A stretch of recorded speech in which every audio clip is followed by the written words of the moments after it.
Welcome to Sons of Patriarchy. Before we dive into today's episode, we want to take a moment to provide a content warning. In this episode, we'll be discussing sensitive topics including emotional, spiritual, and sexual abuse.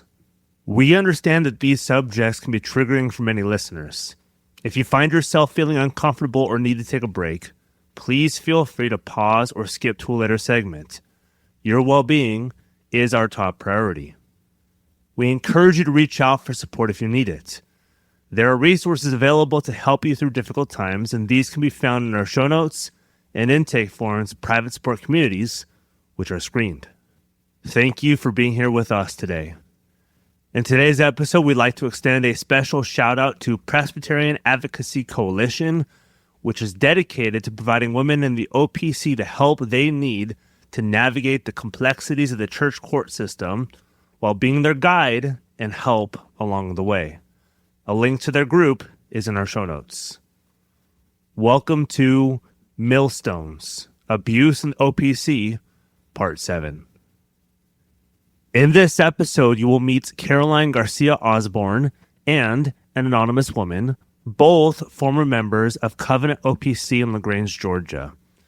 These are the two women Theresa Robertson talked about during her episode, Covered Up, Abuse in the OPC, Part 6.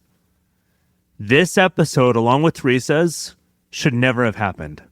Sons of Patriarchy should never have had to exist. Stories from abuse survivors in these churches should never have had to exist. These churches failed. These presbyteries failed.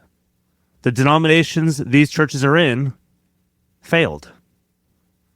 And now I recognize these are harsh words, but when a minister like Boyd Miller is still a minister in good standing at Covenant OPC in Grange, Georgia, when these stories are known, the Presbytery of the Southeast has failed to shepherd their flock. The OPC has failed at weeding out the bad churches in her denomination. Because, as you've heard, this isn't the only church these stories have happened at. These aren't the only women who are telling their stories. I love the OPC, and yet it has failed. In October of 2024, the Presbytery of the Southeast had the opportunity to make it right, and they didn't. They could have disciplined Boyd Miller, stripped him of his credentials, and had hard conversations with those attending Covenant OPC. And yet, they didn't. The members of Covenant OPC are now implicated. They know what happened. And yet, again, they stayed. They're ministered, in scare quotes, by Boyd week to week. No consequences beyond a slap on the wrist. The entire process was followed. Reports were made. Elders were consulted. Impact statements taken in. Boyd was interviewed. But they didn't interview everyone. They didn't interview those Theresa, Caroline, and the anonymous woman asked them to. Those who were witnesses, those who would have corroborated their story. Covenant OPC in Grange, Georgia, and the Presbytery of the Southeast held a trial. But that trial wasn't to hear the woman. That trial was to exonerate Boyd Miller. And because of this failure, these women have given us at Sons of Patriarchy access to all the documents in their case. Every Facebook message Boyd sent to Caroline when she was a young teenager, their impact statements to the presbytery, the letter from Boyd to the church announcing his resignation, emails from the session of the church, the briefs from the shepherding committee, pictures, and more. Everything will be linked on the Sons of Patriarchy Facebook page by the time you're listening to this episode. So please, go take a look. Let's get started. Here's my full interview with Caroline Osborne.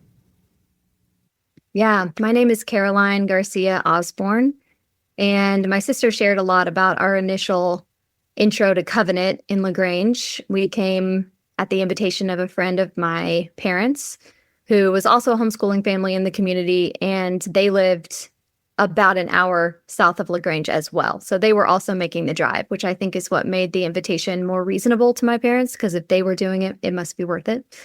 So we started going there. I was 13, I think. And, my first impressions of Boyd specifically, Theresa kind of talked about Covenant as a whole, and I can get into that too. But Boyd was super welcoming. He's a gregarious guy. He's quirky. He's kind of a guy that fills the room. He has a lot of verve. He's just a really loud person. So he was super excited to see us there. He was kind of young for a lead pastor. He would have been in his early 30s at this time. Maybe old for a single pastor. That was definitely a topic of conversation. But he was kind of that perfect median age to be really energetic in making connections with a diverse age of people, all the way from the youngest kids to the oldest elderly people we had there. He was really held in high esteem as an educated, highly qualified Bible teacher. His views and opinions were really sought after from all sectors of the church. You would see him like jumping in young kids' debates, settling some catechism question, to talking with the men of the church who were tossing minor doctrinal points around for sport. And I think this really tiny church in LaGrange was and is really proud of having a pastor who has such a pedigree of education. Theresa mentioned he graduated from Davidson and then continued on through seminary and has a lot of credentials. And I think they were really impressed that a tiny church in a tiny town in the middle of nowhere, Georgia, could get such a great, highly qualified teacher. He was really friendly with our family from the start. And we were really quickly enveloped into the warp and woof of the church, if you will. We were kind of the poster children for this particular strain of conservative Christianity. My dad's was a dentist, lucrative career. My mom was able to stay home. They had 8 kids. They homeschooled all of us. My mom likes to say all the way through, but a lot of us did dual enrollment at the college in our senior and junior years. But we were like this well-behaved, we had the most kids in the church, which was a weird competition. Like the next biggest family only had 6 kids and they got like dethroned when we got there. And I was like, MBD, we got 2 more kids than you. There was just sort of a culture of venerating those types of things, having a large family, being homeschooled, having a stay-at-home mom, etc. And we already had all of that before we got there. So there wasn't any persuasion that needed to happen. We walked in, locked and loaded. For various reasons, none of us had ever been baptized, despite early professions of faith from a lot of us. But after hearing a sermon on infant baptism shortly after arriving at the church, with 8 unbaptized children in tow, the youngest of whom would have been under 2, my father agreed to have all of us baptized in a single Sunday, which solidly solidified our celebrity status. Incidentally, my theology holds that neither man nor mode make the baptism. So despite years of opportunity to be baptized by immersion, and 11 years of marriage to the son of a Baptist pastor, I maintain the integrity of my baptism from that one Sunday at Covenant Pres at the hands of Boyd Miller. So I think that's at least worth saying. Our integration into the church was really quick, and Boyd's integration into our family was just as quick. Before I knew it, we were driving one way an hour 3 times a week to be at the Sunday morning, Sunday evening, and Wednesday night services. And Boyd was joining us out for lunch, which they had a really strong teaching on keeping the Sabbath holy, and eating out was frowned upon because people were working on Sunday in order for you to go to that restaurant. But they made a big deal about making an exception for us because we were out of towners. So Boyd would come out to eat with us. And then on Wednesdays, we would all go to Wendy's together, my dad's favorite fast food place.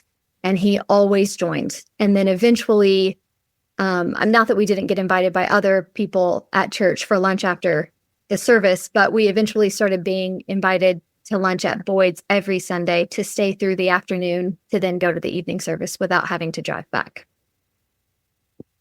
That was kind of our 0 to 60 with Covenant Pres. Awesome.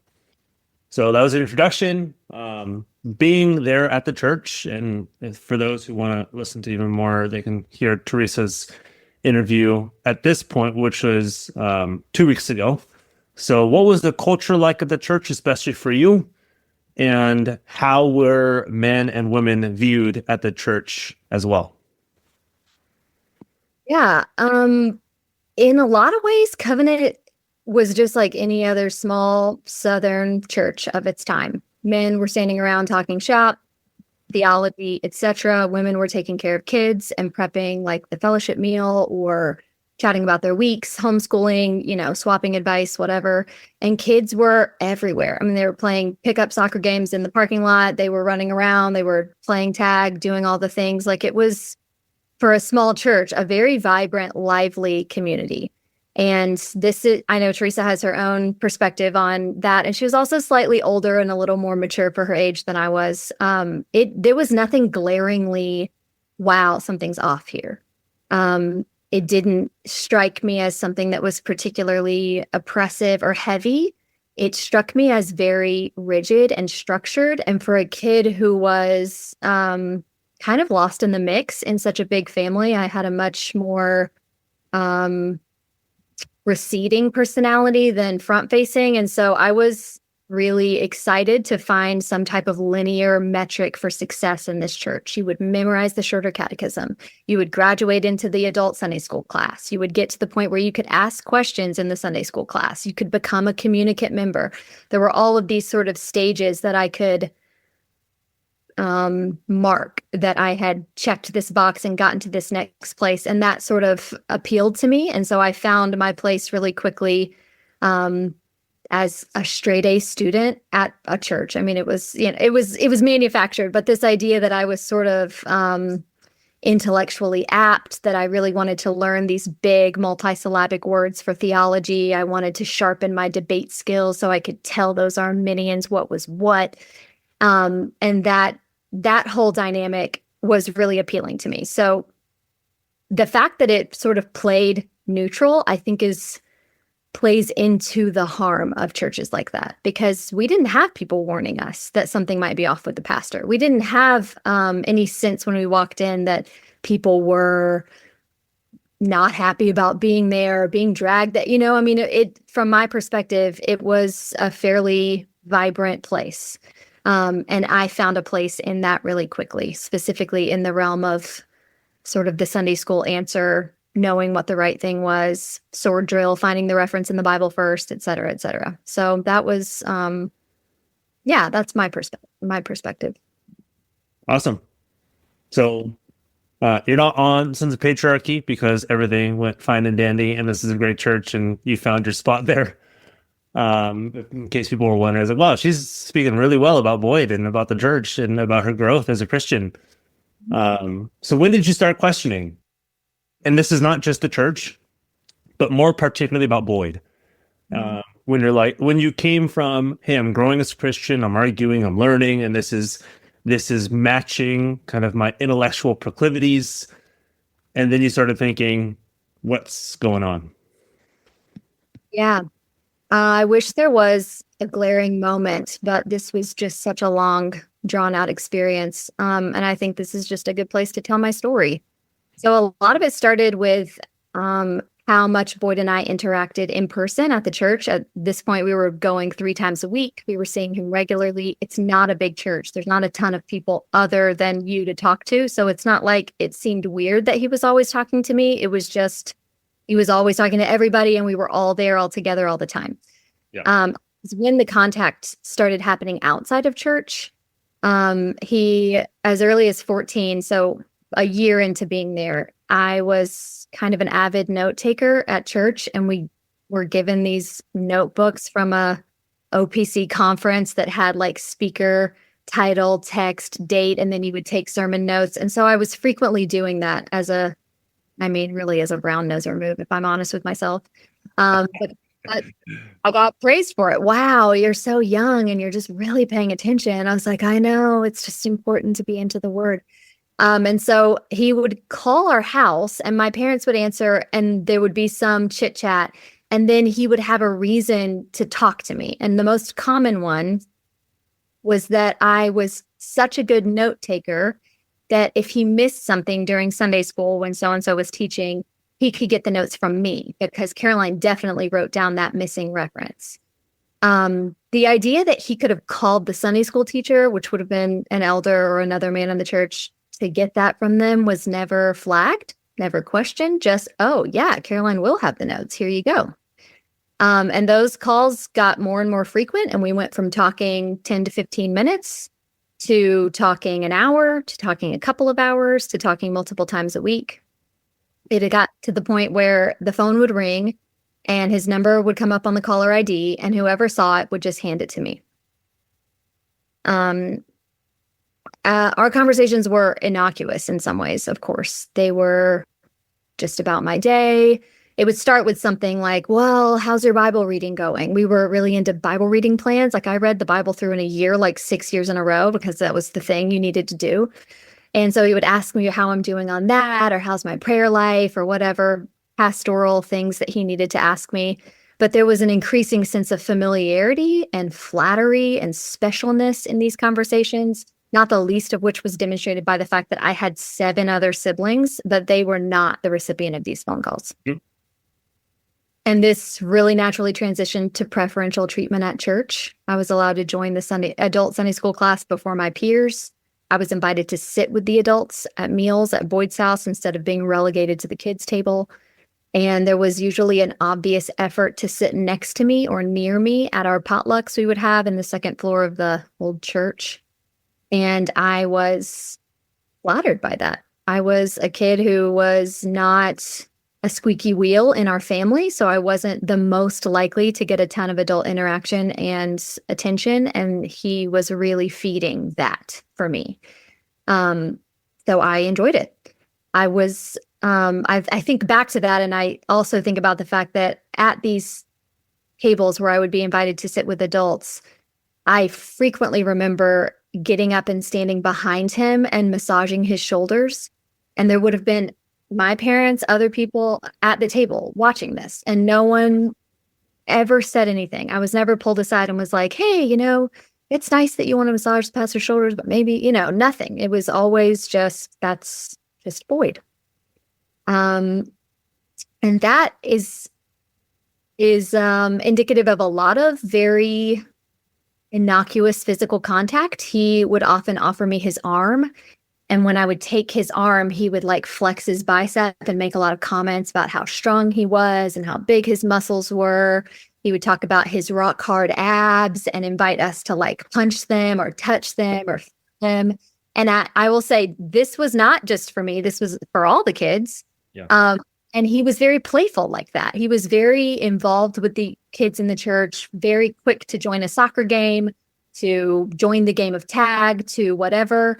And to clarify, this is not the culture at the church. Like, oh, adults are just super into hanging out with the kids and making their games extra fun. It was just Boyd. Boyd was the one who always joined in with the kids stuff, always had a kid near him or around him. And I think it was viewed as like, well, we don't have a youth pastor. We just got blessed with an extra good pastor who does all the ministry. And that was sort of the cover for this type of stuff. And so I remember frequently being invited to like physically interact with him, like feeling his muscles. And he was described as like an overgrown college kid. He wore a lot of like college merch, like hoodies and ball caps and things that sort of played younger than he was. And I think that made it less off-putting that someone in their late 30s would be hanging out with kids to the extent that he was. So we frequently sat together at events, at church events, at other events. I was invited to ride in his car on the way between church and our house, or his house and church. And sometimes a sibling rode with me, but oftentimes not. And I would ride with him alone. And I think throughout this period, the grooming was highly effective. If asked, I would have said, I really, really like Boyd. I really enjoy this attention. He thinks I'm really smart. I'm appreciating this. And I think I would have even said, I love Boyd. And to be perfectly clear, Boyd is 22 years older than me. So let's even just call it the median age of 15. He would have been 37. Yep. And you're underage. So it's not just the age difference. It's you're below 18 years old and he's above 35. And it's also a status thing because I would have been saying yes, sir, to him during this time. So down south, yes, sir is a verbal expression of deference and respect and status. And I would have 100% categorized Boyd as a yes, sir. And that dynamic comes into play later as far as like if I were to step out of line or if I were to do something later on in the grooming process, the authority part of our relationship would come back into play. So all of this attention, all of the conversations were fostering a friendship. I say that very loosely. And there was a really natural segue in the grooming process to talking about marriage, and it became more and more frequent. And it was subtle at first, and I want to be very clear about this. He was never quick. He was never aggressive. He was never direct at the beginning. This was a slow burn, a very long process of gaining my trust and my affections to the point that I would silence my inhibitions, my discomfort, my intuition in favor of continuing this stream of affection and attention and preference. He started talking about marriage in really vague terms, like a book he had just finished about Charles and Susanna Wesley's courtship and correspondence. And he would end it with something like, I hope one day the woman I court will exchange handwritten letters with me. And over time, jokes and comments about marriage were extremely commonplace. By the time I was 16, 17, there was almost an assumption that he would make a comment about marriage and it would be about me, congregation wide, from the kids to the adults. I remember one time in particular, he was out at my parents' house and we were with a bunch of, teenagers. It would have been a bunch of people my age. And he had offered me his arm and we were walking outside and we passed by a wedding invitation on the fridge. And he said, maybe it won't be long before those are from us. So this segued from marriage in general to marriage specifically about the two of us. I would have been 16. He would have been 38. And I was aware that Boyd had ideas of marriage to me in mind. The paradox is, at the same time, I was a teenage girl who viewed marriage as like a really far off thing. My mom was 25 when she got married. So as far as normalizing an age for marriage, I wasn't thinking 18, 19, 20, these are normal ages for marriage. I was thinking you graduate from college, you meet somebody, you get married. So in my mind, even though he was talking about marriage and it was feeling more direct, I was able to kind of rationalize it, but that's so far away. I'm so far removed from being a wife. So even if he feels this way now, that's fine. I don't have to worry about that. And my sister told a story about a Bible that he gave me when I was 15. And I know I was 15 because I kept like a legend at the front in different colored pens and wrote the year that I used that color pen in the Bible. And the very first one is from 2005 in bright red. And his name was at the top. And this is why he couldn't return the Bible, because he'd already written his name in it. And my sister tells the story of one of our teenage friends pranking me by writing Mrs. in front of it. And I remember the prank being like the sort of teasing you do when a girl likes a boy and you say things to make her blush. That was the tone of this. It wasn't like, what a creeper, or like, how weird is this? It was more like teasing two people who kind of know they're into each other, but they haven't admitted it yet, whatever. And I remember that like sticking with me, like, oh, nobody thought that was weird. Like, that's okay. I'm just going to like color it out because I don't want to walk around with a Bible that says Mrs. A. Boyd Miller IV. And another notable gift he gave me was monogram stationery, which goes back to the comment about getting handwritten letters from a woman that he courted. So he gifted me monogrammed stationery for my graduation, but he first had asked my parents if he could get me a string of pearls. And they had told him that they really thought that was too much. And shortly after that, we began exchanging handwritten letters. Around this time, I got a personal email account. It was like 2006-ish, when it was cool to have like dreaming big at mchsi.com. And I began receiving emails from Boyd as well. And they started with my mom being CC'd on all of them, or those mass emails that we were all really into in the early aughts with like forward colon, forward colon, forward colon. If you love God, pass this on. And there was lots going on in the church between the kids and the grownups and the word games and the whatever. Emails were super prevalent. But I was also getting direct emails from him. And my mom was usually CC'd on. And there's a distinct moment in 2007 where that changes, where he's no longer CCing my mom on any of the emails.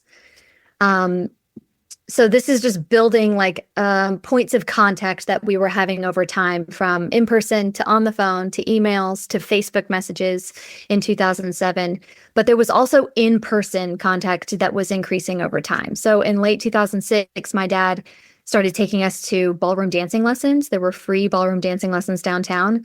And we would go every Thursday night. We'd pick my dad up from work at 5, go to Moe's, eat tacos, go to ballroom dancing lessons. And my dad started inviting Boyd.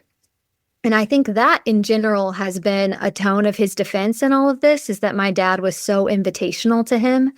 And to provide some context, my dad was 38 when he met my mom, who is 14 years younger. And he married at 39, and my mom was 25.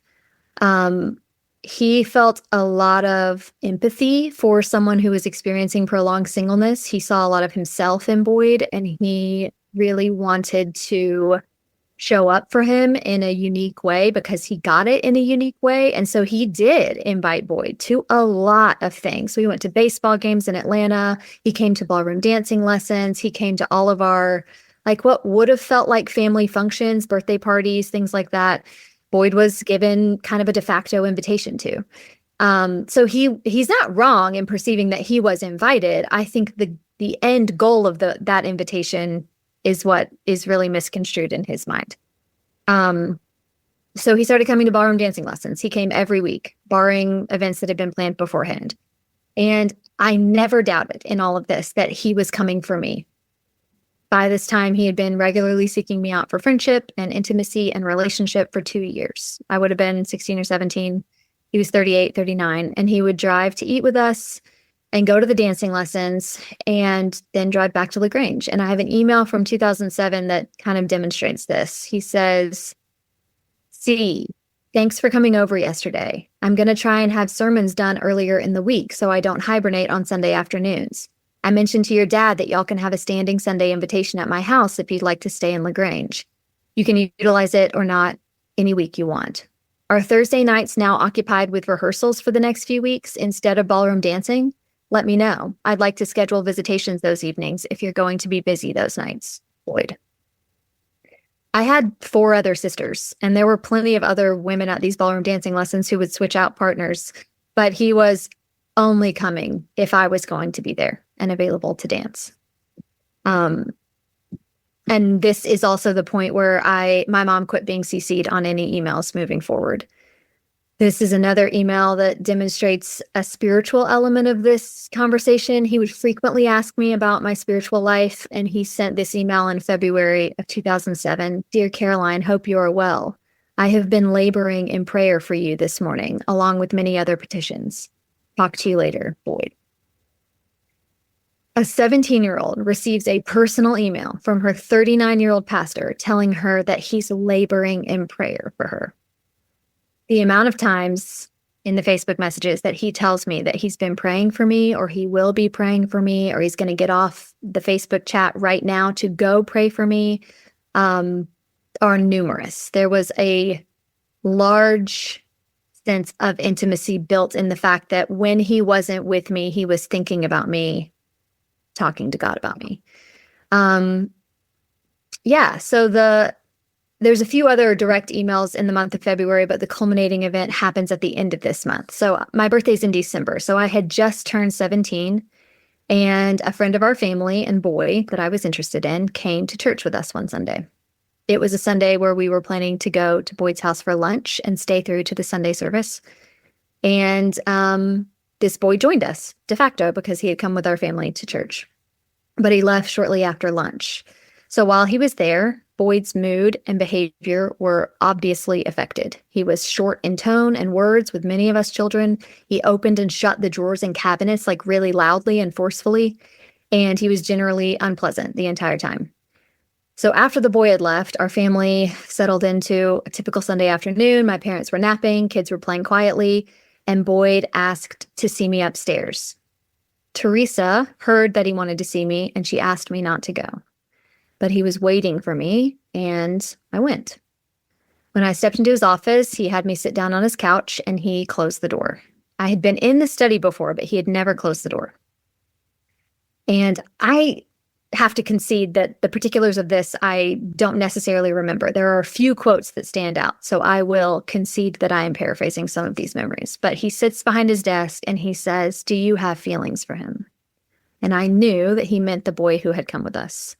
And I answered truthfully, "Yeah, I do. And I'm interacting with him as much as my parents will allow." And he said, "I thought you knew." And I said, "Knew what?" And he said that I love you in every sense of the word, and I have for a long time. And I was shocked. And I just sat there staring at him.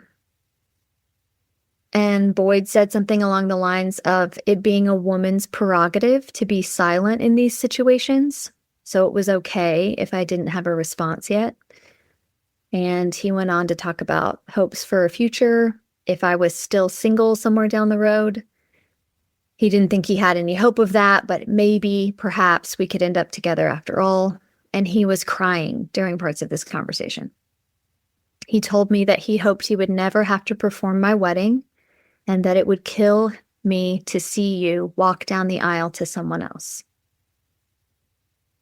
It became really apparent that I was not going to be able to say anything, so the conversation came to a close. And as I was about to leave, he told me he really didn't think I should mention this to anyone, especially my parents, considering how strongly they had reacted the last time he had given me advice about an issue with them. My dad wanted me to be a dental hygienist. I wanted to go into theater. And he told me, "You don't have to be a dental hygienist if you don't want to. Honoring your parents doesn't mean obeying them." And my dad did not love that. So he used that as an example, as a way to say, we probably shouldn't say anything, considering how your dad might react.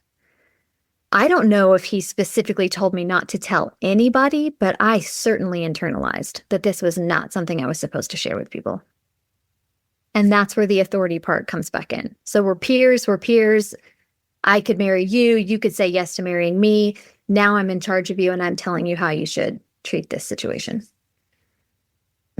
It would be an understatement to say I cried myself to sleep every night for a week. I was in agony. I was imagining a conversation where he asked my dad said yes, and from an adolescent perspective, if you're the child and two adults are talking, making a decision for you, you don't have agency in that situation to say, "I'd prefer not to do that." They've made the decision. And I had a real visceral fear that the decision would be made for me and I would simply comply and be a good girl and marry Boyd. And I thought, what can I do that will keep that from happening? So during this time, Boyd had mentioned, will rehearsals keep you from coming to ballroom dancing? I was participating in a show at the Springer Opera House in Columbus, and I was regularly at rehearsals. And honestly, that whole context was a godsend. There were people there who were really outside of our very narrow homeschool conservative view, and they were able to see things that we weren't. And this pastor guy who always comes to your shows, always stands and talks to you afterwards, always, whatever, and you guys talk about him, had raised some red flags amongst the other adults who were at the Springer working with kids, etc. And one of them was Jens Rasmussen. He was a teacher at the Springer at their day camp, the Springer Theater Academy. I had known him since I was a little kid, and he's the same age as Boyd. And he specifically had raised a lot of red flags about Boyd's familiarity, flirting, etc. And he had said to me at one point, he said,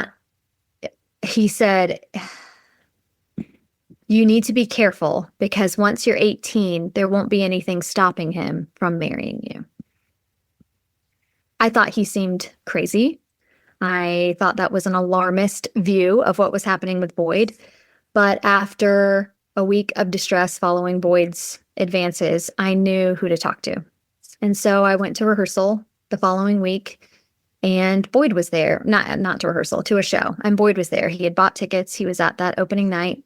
And I knew it would be a good time to draw the connection for Jens without disobeying Boyd, saying that I couldn't tell anyone. So Boyd was at the reception after the show. Jens was also there.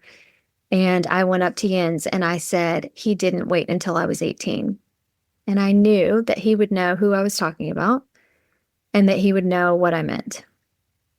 So the next day, while at the Springer, Jens confronted me and asked me questions, and I told him the whole story. I was very emotional. I was overwrought. I cried the entire time. And I was afraid that if my parents or Boyd ever saw how upset it made me, that I was going to get into trouble or be made to feel badly for disappointing Boyd, for not wanting to marry him like he wanted to marry me. And Jens immediately told me that I needed to tell my parents that this had happened so they could contact the appropriate authorities. And that sent me into a panic. I was hysterical. You can't call the police. We can't get Boyd in trouble. That would be so bad. He didn't do anything wrong. I don't know why I feel this way.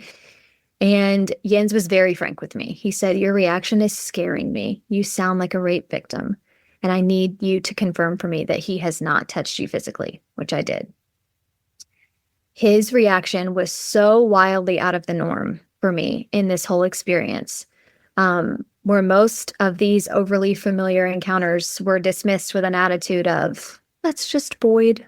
Boyd can't be doing anything that wouldn't be approved of because he's so X.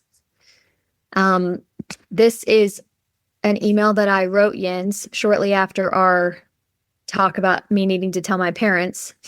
I was 17 at the time, and this is one of the most transparent lenses I have to where my head was at during this time. I say to him, my mom and I did have a conversation in general about Boyd, and she said herself that 22 years was too much. She also mentioned that Dad was slightly concerned about Boyd, leading me to believe that he's not too crazy about the idea either. Boyd never asked me how I felt towards him. I pretty much just sat there and watched him silently. He said that my silence was killing him, but said it was okay to say nothing, so I didn't. Jens, it's not that the potential isn't there, but the age thing is just a bit too much to handle. I mean, it would be like being interested in you. I mean, don't get me wrong, but you. Our different statuses also kind of weigh on me. I mean, he's my pastor.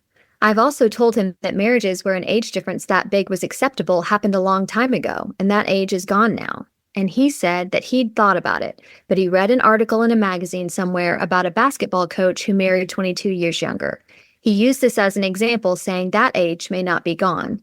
But he didn't seem to think that I would still be single somewhere down the road, as he put it. He just hoped he would never have to perform my marriage. The poor guy, I feel really badly for him, which puts me in a vulnerable position as I know myself and my own willingness to do things to save other people from pain. I'm not saying that's a good thing, I just have a really hard time saying no. If he ever asked me, I do wonder at my own ability to look at him and say no. Not that I think he'll ever even get the chance, since he would have to go through my father, and as I've already said, he's not too crazy about it. What are your suggestions? Should I just leave it be, as he said it won't come up again? Why do you think I should tell my parents? Jens told me after that I had 24 hours to tell my parents, or he was going to, and I did. My father's first words were, have you told anyone else about this? Boyd could get into big trouble. He characterized this as an incident of a lapse in judgment. And I lied. I told him I hadn't mentioned it to anyone else. I did not say that I had told Jens.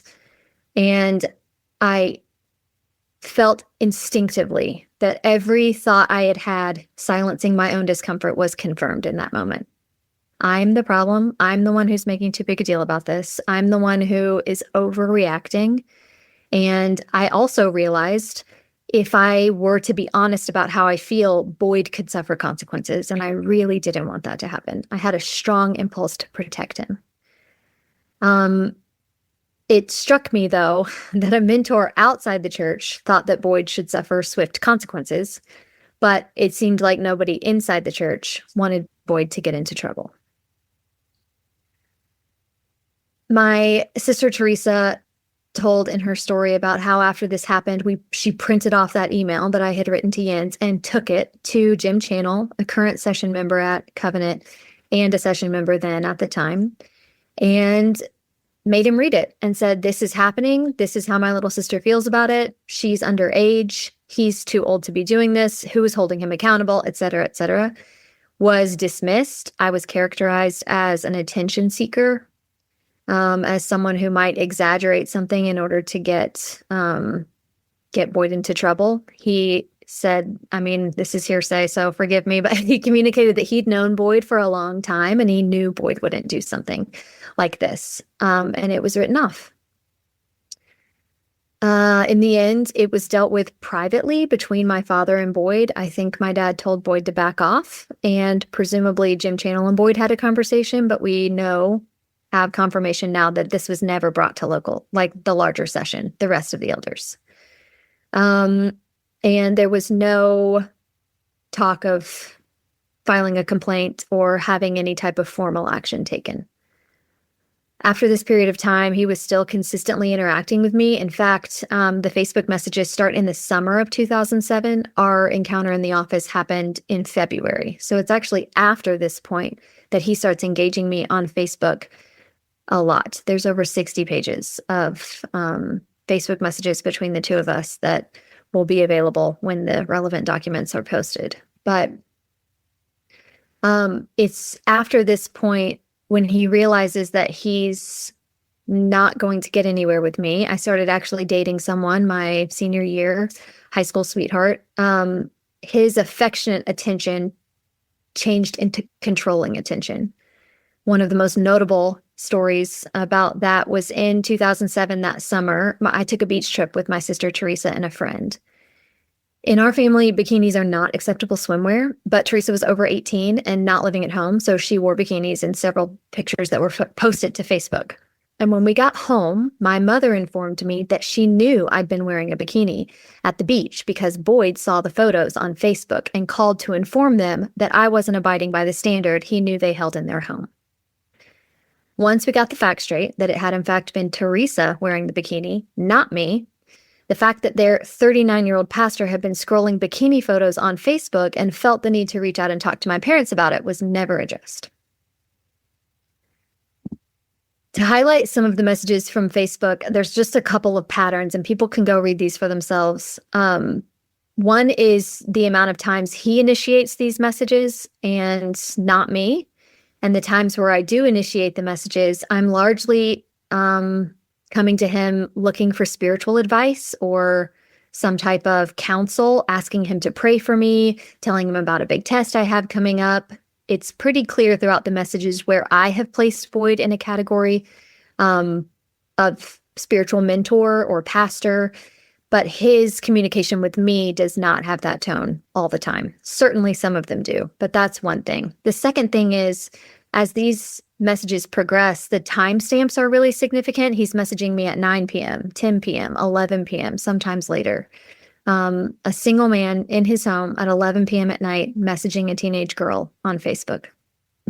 And a lot of them talked about praying for me. A lot of them talked about spiritual things I need to be doing or checking in on me spiritually, sort of continuation of a previous pattern.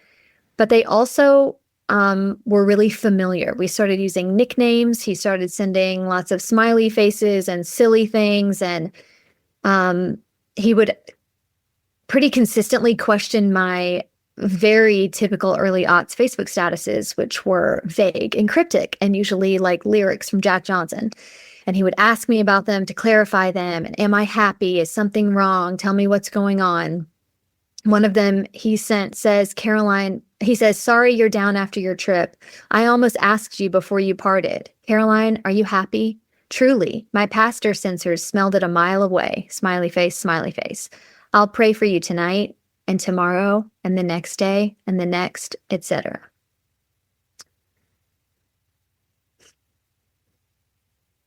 Another pattern in these messages that my sister actually helped me see is at one point I'm deep in this debate with my parents on whether or not I should be a dental hygienist or go to theater school, which is what I wanted to do. And they were sort of pulling the honor your parents card, and I was pulling the I'm going to be 18 and probably should be allowed to go to school for what I want to be able to do. But I was also very much a people pleaser, very much wanted to achieve approval and affection based on my actions. If I could just do something the right way, I could make it all good. I could make them proud of me. I could make them love me. So I was really drawn to this idea of becoming a dental hygienist from a martyr mindset, like God will know I didn't want to do this, but he'll also know I was honoring my parents. And Boyd kind of swooped in that situation and was really encouraging me to not feel the pressure to become a dental hygienist, to spend 2 years of my life learning a skill that I didn't want to use professionally, et cetera, et cetera. And I felt really connected to him. Like, wow, somebody sees my struggle. Somebody sees me and obviously my immense potential to be a professional actress. And he was kind of on side in that. But then if I read through a lot of our Facebook messages, anytime we talked about theater, he was really discouraging. Theater, oh, that's a really worldly thing to do. Oh, I heard a story recently about somebody's sister who's in theater and she's not living a Christian life. Oh, I've heard it's really hard to make money doing that. So he was simultaneously discouraging me from pursuing education to be a dental hygienist because that wasn't my dream, and discouraging me from pursuing my dream to go to school for theater. But there was never an option C where I would go get a formal education. And that is glaring to me now when I look back. There was just no encouragement to pursue higher education at all. I could just learn everything I needed to know theologically from Covenant Pres. People can read these messages for themselves, but at some point I come to him asking like for spiritual advice, and I'm talking about a friend who's like backslidden and how do I encourage them to read their Bible. And he brings up sexual sin as a reason that a lot of people backslide, and sort of opened the door to that conversation, which looking back now, I realize I hadn't said anything about sexual sin. I had not brought that tone into our messages at all, ever. And he introduced that to me as a reason someone might be backsliding, talking about how it's a sin against their own body.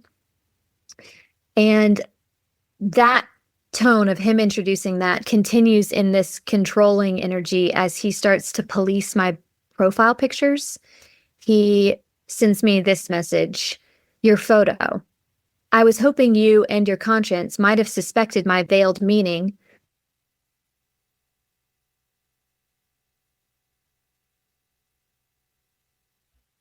Publish it as a news item. Anyway, I think the photo looks a little too sultry for you, dear Caroline, like models who look as though they don't exactly have heaven and God's glory on their minds. Read 1 Peter 3:1-6 on the godly woman. Notice what the New Testament says about Sarah, who was also a beautiful woman. Love you. I have since searched for the Facebook profile picture that he is referencing, and I couldn't find it, which tells me that I did, in fact, take it down. And this continued into when I began posting profile pictures of me and my high school sweetheart. And he would regularly ask me to take those pictures down because I'm tired of looking at him. And when I asked, aren't you a little too old to be jealous of the boys in my life? His response is, yes, it's lighthearted, but I'm jealous just the same. Who wouldn't be? Smiley face, smiley face. I'll just direct people back to those Facebook messages to see the breadth of what I'm talking about as far as being very directly flirtatious and jealous and possessive and controlling in those later messages, including after I turned 18. He was sending those messages. They stop abruptly in July of 2008, which I have some theories as to why that is the case, but I don't have any hard evidence. But there are no more messages after my 18th summer. So picking back up in the narrative of where we are in the church, my parents did allow us to choose our own church at 18, but my younger sister, Sarah Ann, she's 16 months younger than me, and she still had another year and change before she would be 18. And she really wanted me to wait for her to leave so we could leave together. And that meant that every Sunday I attended Covenant. In the next 18 months, I was faced with my abuser and the men who protected him, knowing that they either thought I was a liar or didn't care to find out if I was or not. What happens next is from the ages of 18 to 23, So this is categorically out of the underage segment of the grooming, but very much in line with the tone and dynamic that had been put into place earlier in my life. At 19, I quit attending Covenant, started going to a church in Columbus full time. And around this time, I met a 19-year-old boy, a boy my own age. We worked at Chick-fil-A together, and we started seeing each other. And I told my parents about him, and we were planning time for all of us to meet. And a photo was posted of the two of us on Facebook before that could happen. Boyd found his profile, scrolled through over 600 photos and 4 years worth of posted pictures to find one from when this young man was 15 years old with a penis painted on his chest at a high school football game. He immediately called my parents to inform them and advised that no daughter of theirs should be involved in any way with a young man like this. My father told me I wasn't to speak to or see this young man again outside of work, ever. The young man made an appointment with my father at his office to clear the air and ask for a proper chance to make a first impression instead of his 15-year-old pictures on Facebook. But the deed was done. My dad never changed his mind after repeated efforts over the next 2 years. In 2013, when I was engaged to be married to my now husband, Oki, there were several conversations in which I requested Boyd not be present at my wedding. My parents were still attending Covenant at this time. At first, I basically said, I'm not a member of his church. I have control over the guest list. You can invite your friends, close friends, whatever, but please don't invite Boyd. And they made it clear that they definitely intended to invite him despite my request. And so I made a really emotional plea to my mom. And I reminded her about what happened when I was 17, about how he had used the phrase, "It would kill me to see you walk down the aisle," to someone else. That had been echoing in my brain ever since the day he said it. And I really thought that she understood. She seemed very with me in that moment. So I thought everything was fine until his RSVP came in the mail, along with a wedding gift of almost $700 worth of items off my wedding registry. After that, on the day of my wedding, at 23 years of age, even after 2 of my sisters confronted Boyd, I got married out at my parents' house, on our property and asked him to leave. They communicated to him that the bride did not want him there. He stayed, and I walked down the aisle with Boyd watching, admiring a celebration, the photos of which I struggle to look at with joy to this day. I could talk about all the rest of the times that Boyd has been around our family up until 2017 when my parents left, where I would feel hypervigilance, an overwhelming sense of powerlessness, like a gut instinct to escape or to run away or to find somewhere else to be. He was at my brother's wedding in 2019. He has been around. He called me multiple times in 2017 when my parents eventually left the church, asking for forgiveness, which he had done before, and I had verbally granted him forgiveness. I don't know how many times, but he wanted that to mean that everything was okay and that I would encourage my parents that he could be in our lives again because I was fine. And I couldn't give him that. And I told him that I can never go back to a place where you're around. And this was in 2018. I'd been married for 5 years. I had 2 kids, and I'm sitting in my living room talking to Boyd and telling him how forgiveness doesn't mean that everything's fine. And up until May of 2023, this has just been the story. It was ignored and dismissed and forgotten, but I have carried it now for 20 years. I have navigated the effects of undue influence, of gaslighting, of dismissed, my opinion and ideas being dismissed because of my gender, because of my age, as the most tender years of my girlhood were stolen and tainted and irreparably damaged by Boyd Miller. And my years of spiritual formation after leaving Covenant have been marked by a brutal battle to believe in the goodness of God, that he sees me and cares about me, and to remain steadfast in my faith so I can heal from the pain that this has caused me. Because 17-year-old Caroline did not have me, but she does now.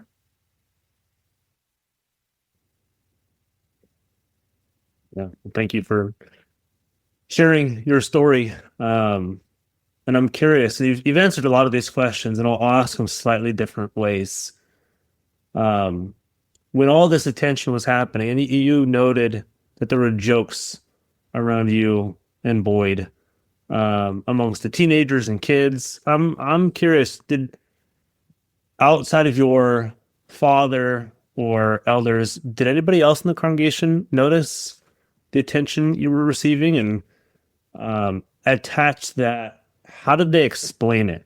Was it, this is just kind of normal? This is what Boyd does. I know he's kind of like one of the kids, kind of like having a youth pastor. But did they notice the special attention given to you and to your sisters as well? Yeah, I guess because I don't have any like forensic evidence that they did, I can't say with 100 certainty. Certainly there's plausible deniability, but I don't know how they couldn't have noticed it. And certainly it felt very much like a looking the other way, like there was such a culture around Boyd that sort of precluded there being anything untoward. It wouldn't even be imaginable. He's so gifted. He's such a great preacher. He's such a strong man of the Lord. It was almost like just the power of denial. Like you're seeing it, you're witnessing it. And we've heard now since then that at least two of the elders that we talked to after this came up for a formal complaint both admitted that they saw things. They saw things happening. And they chose to, I guess, believe the best about Boyd, believe that what they were seeing, they were putting that on him. He wasn't demonstrating that. And I also really think that in general in these communities, there's a stereotype for, I'm going to use a really triggering word. There's a stereotype for pedophilia. It's the windowless van. It's the creeper luring your kids with candy. It's the stranger. There really wasn't an understanding at the time culturally about how the majority of these cases happen with trusted adults in places of authority inside a community. And also because the attention was being given to these adolescent girls, these kind of post-pubescent girls. And pedophilia has subsets. You can Wikipedia them, hebephilia, ephebophilia, like these ideas that 11 to 19 is still an age range where sexual predators can land. It doesn't always have to be this sort of grotesque little girl thing. There's a lot of stories and evidence that that is not the case. And I think because it wasn't the stereotype, it was written off. Yeah, that makes sense. And also I think people are either conditioned to or don't want to believe the contrary, that their amazing pastor is capable of some of these things. And so it will be reinterpreted through that lens that we have a great pastor, therefore anything we hear to the contrary is not evidence to the contrary. It's somebody else has a different view and they're just trying to destroy this or whatever it may be. So you got away as you got older and moved away and started doing your own life. And you talked about this, and I want to help listeners think through this. And reason I ask this is there is an assumption, maybe not an assumption. I think people want like a pretty little bow on these stories, especially with Christians. Christians want a pretty little bow. Like Caroline's faith is now completely restored in the church. She is totally and entirely been healed and has no more trauma around the Bible, has no more trauma around preaching, has no more trauma around male pastors. But if you can, and this is just a personal question, feel free to get as deep or as surface as you want. How has this not impacted as in past impacted, but how does this continually impact you in your faith, your view of the church, your view of God, your view of pastors, and your view of yourself? Yeah.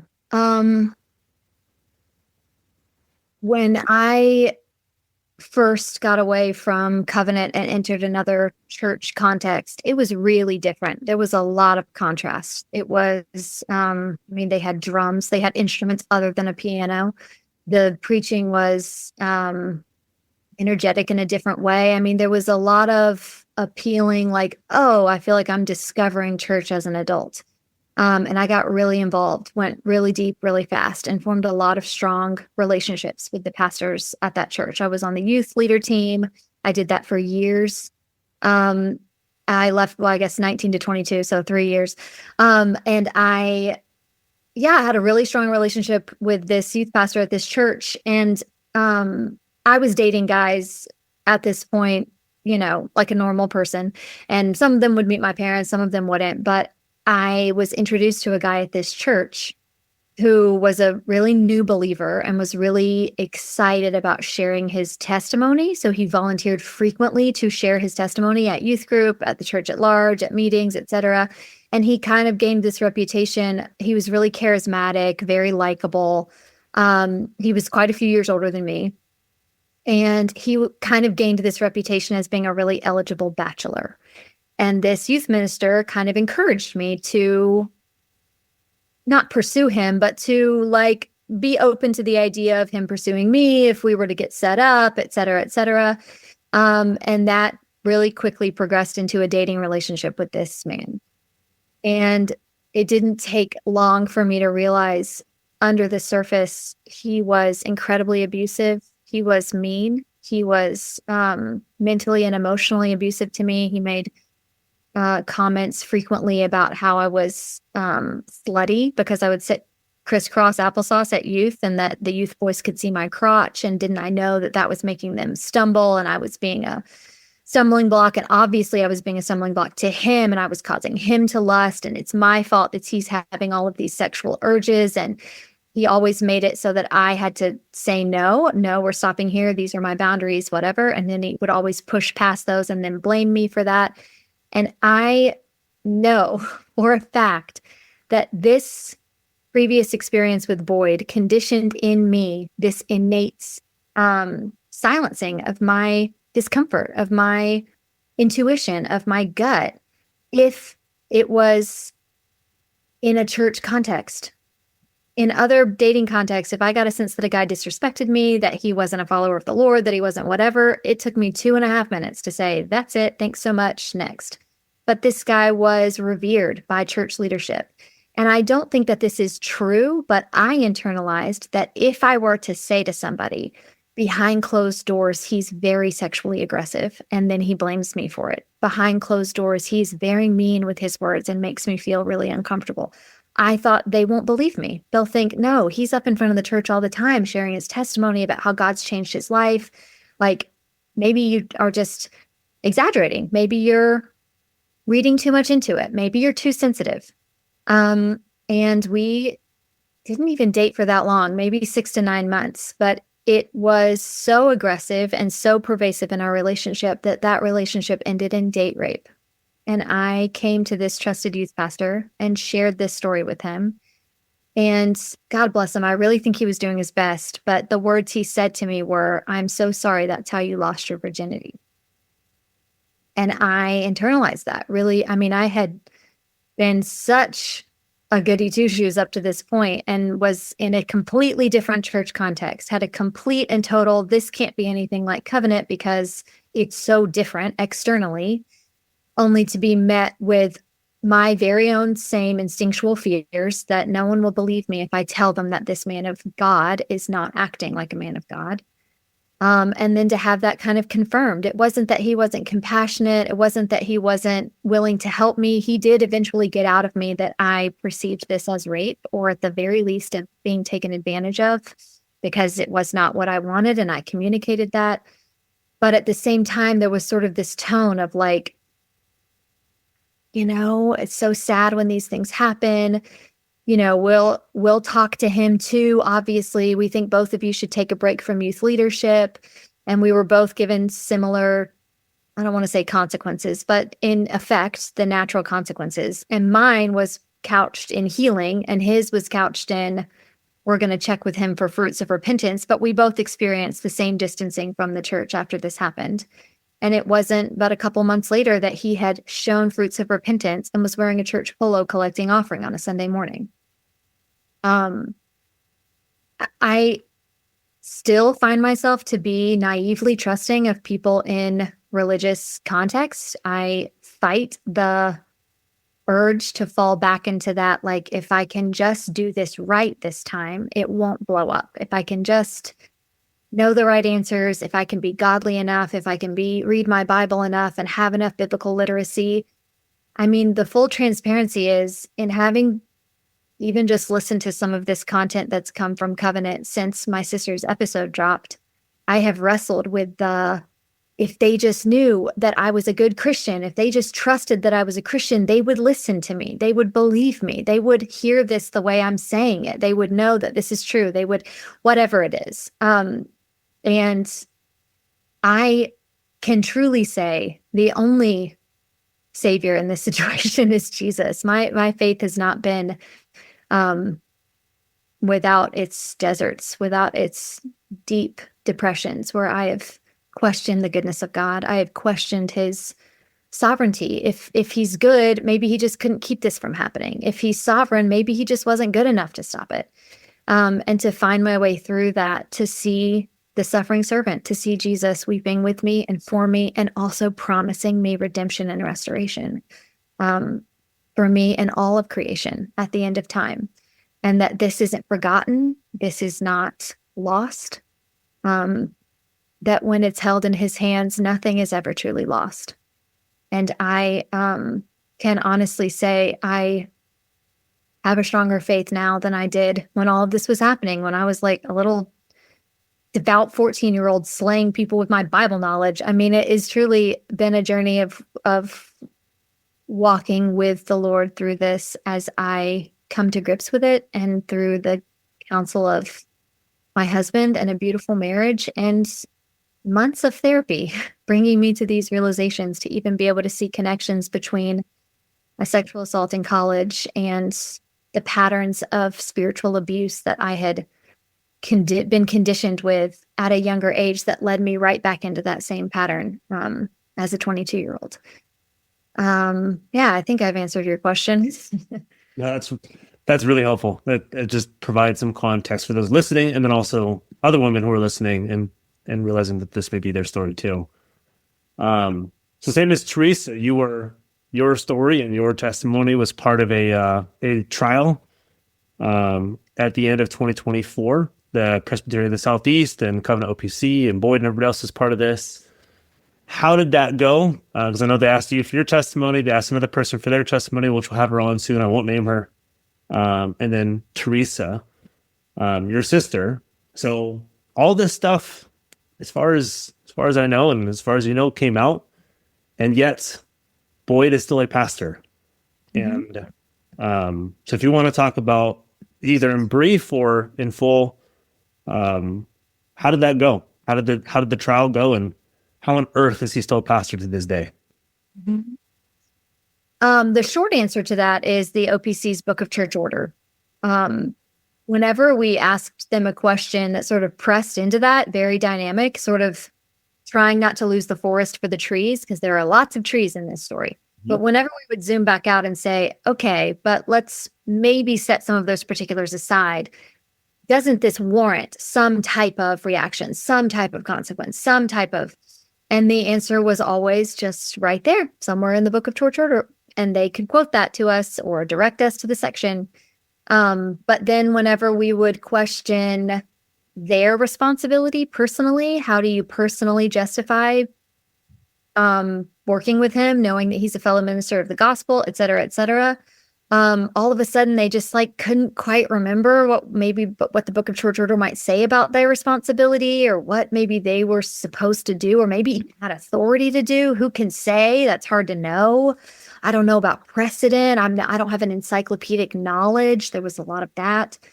Yeah, so that's the short answer. The long answer is going to be posted in a transcript of our 3.5-hour debrief of this with them, where we had conferred for many hours together to compile a list of questions that not only probed the actual happenings of this investigation, but sort of the premise surrounding the idea that this can come to light and he can still be allowed to be a pastor, because that had been conveyed to us before this debrief.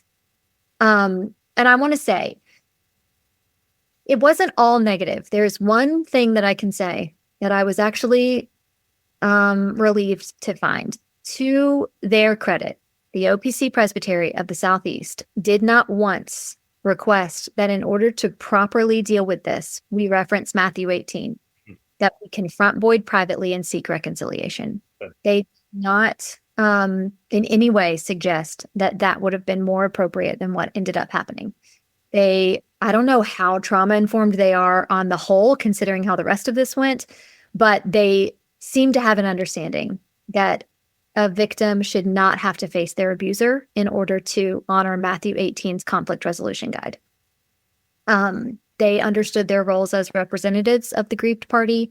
They expressed our thoughts and feelings to him indirectly, and we were not, not that it wasn't offered, like, would you want to receive a letter from Boyd? Would you want to be on a Zoom meeting with Boyd? But when the response to that was absolutely not, there was no pressure that in order to do this rightly, to be a good Christian, that they had in any way in mind that we should be held to that. And that's a real pro, because I have heard horror stories about abusers being given the right of confrontation by their victims in order to raise this to the next level. That's pretty much the only good thing that I can say about how this was handled. There was a lot of kind of gentle words and tones and signs of empathy and signaling that they really saw us and understood how painful this was. But in the same breath, they would very succinctly let us know they did not have any plans to do anything about this further. They did not, other than to commiserate with us in how terrible it is that he's still a pastor. There was no attitude at all that they would have to do anything to change that they should do anything to change that. They had gone as far as the Book of Church Order would allow them. The amount of times that they referenced that as a system constraint, there's just nothing we can do. The system constrains us. We're just working within the framework we have. We brought up a document that was, it's a report to the General Assembly from the summer of 2024. It was titled Equipping Shepherds to Protect the Flock. Yep. Yeah. The woman who will remain nameless, she told me about this article. It's like, it's actually really good. Yes, it actually is. When we found it, we were like, guys, this could be a silver bullet, because it seems like it references in detail many of the things that we're bringing allegations about, and they seem to have a framework within which to hold that information and act on it appropriately. Exactly. It's much in their ability to, and yet they didn't.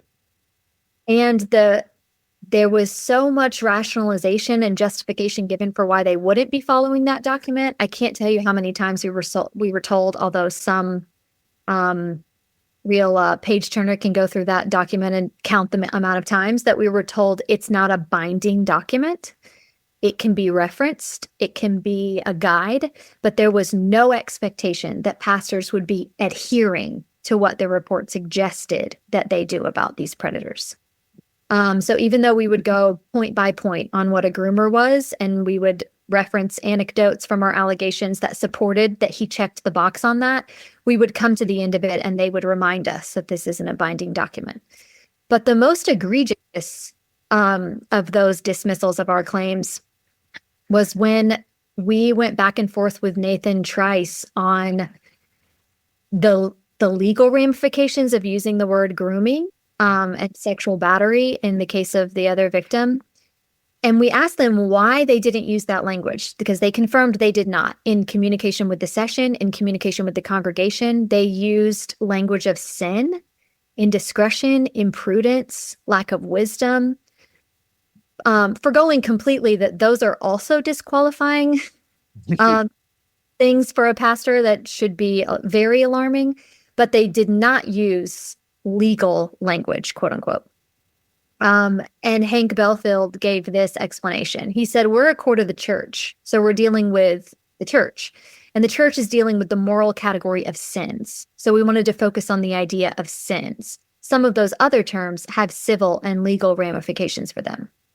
And I said, I have to push back a little bit because you're talking about two different courts, the legal court and the court of the church. But according to a report that was made to the General Assembly, the church uses this language to describe these events in the courts of the church. It's a report called Help to Equip Officers to Protect the Flock. I can cite a bunch of things, but they listed grooming, sexual predators, sexual abuse, and this language is not relegated to legal courts only.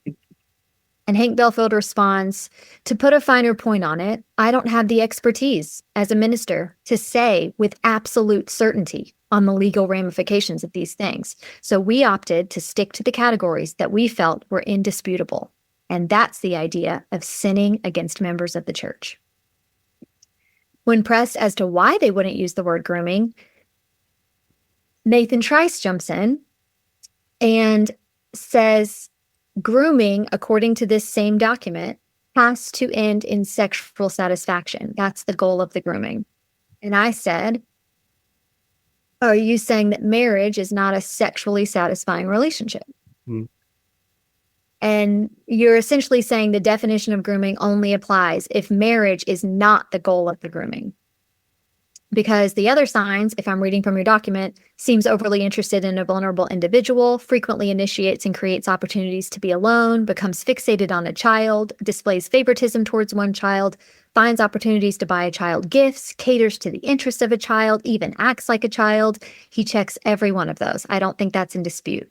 But you're saying as long as his intention in that was to marry me, all of those things can be approved. Nathan Trice says, I'll just say, I do think there's a way of defining grooming. I don't think this is how those on this call are doing it, but I do think there's a way of defining grooming that would rule out any ordinary courtship process, any kind of pursuit of a romantic relationship. Where we saw Boyd's serious indiscretion and sin was in pursuing elements of that with someone who was not old enough to be a recipient of that, and we heard that as his great offense. So legally, this would have been criminal activity. Since we're not experts, we're going to call it sin. And even that is due to the constraints of the system. It's been over 2 years since that happened. So we simply can't, quote unquote, find grounds for discipline based on the allegations that have been brought. Yeah. And the lowering of the language too, the vocabulary, he won't use pedophilia. He won't use grooming. He won't use 38-year-old having sexual feelings towards a 16-year-old. He won't use that stuff. He'll just say sinning against a member, which can be very innocuous because that could be a 38-year-old against a 36-year-old or whatever it is instead of between a minor and an elder. And he had sort of cornered me in our initial interview with the shepherding committee where they took my impact statement. And he said, was there anything in your communication with Boyd that if the two of you had been of the same age or you had been of legal age for you guys to be dating, was there anything, if it had been like that, that was inappropriate? Anything lewd, anything overtly sexual, etc.? And I said, before I answered the question, I said, I'm going to answer this, but I do not want this answer to be held against me based on ignoring the fact that it was happening with a 14, 15, 16, 17-year-old. He said, oh, I understand. And I answered the question. No, there weren't. If you're asking if there were inappropriate photos being shared or if he was soliciting sexual conversation from me, the answer is no. And he was like, okay, we just really want to hone in on the specific sins that were committed. And then in reality, absolutely weaponize that against me because this was so early in the grooming process, because there had not been an evident escalation with me into physical and sexual contact. This could simply be written off. He just wanted to marry somebody who was a little too young. Yep. That was his only crime. Yeah. So last question, which is not really a question, more final thoughts, and similar to what I asked Theresa, your sister. If you can talk to women who are listening to this, or men who are listening to this, to pastors, or to Covenant, to Boyd. Final thoughts, anything that you would like to leave listeners with, or if you want to speak directly to anybody, this is your floor. Okay. To women or young girls who might find themselves relating to my story, I was 19 before I could correctly have categorized this as grooming. I was sitting in a mandated reporters training for the theater where I was about to teach third and fourth graders.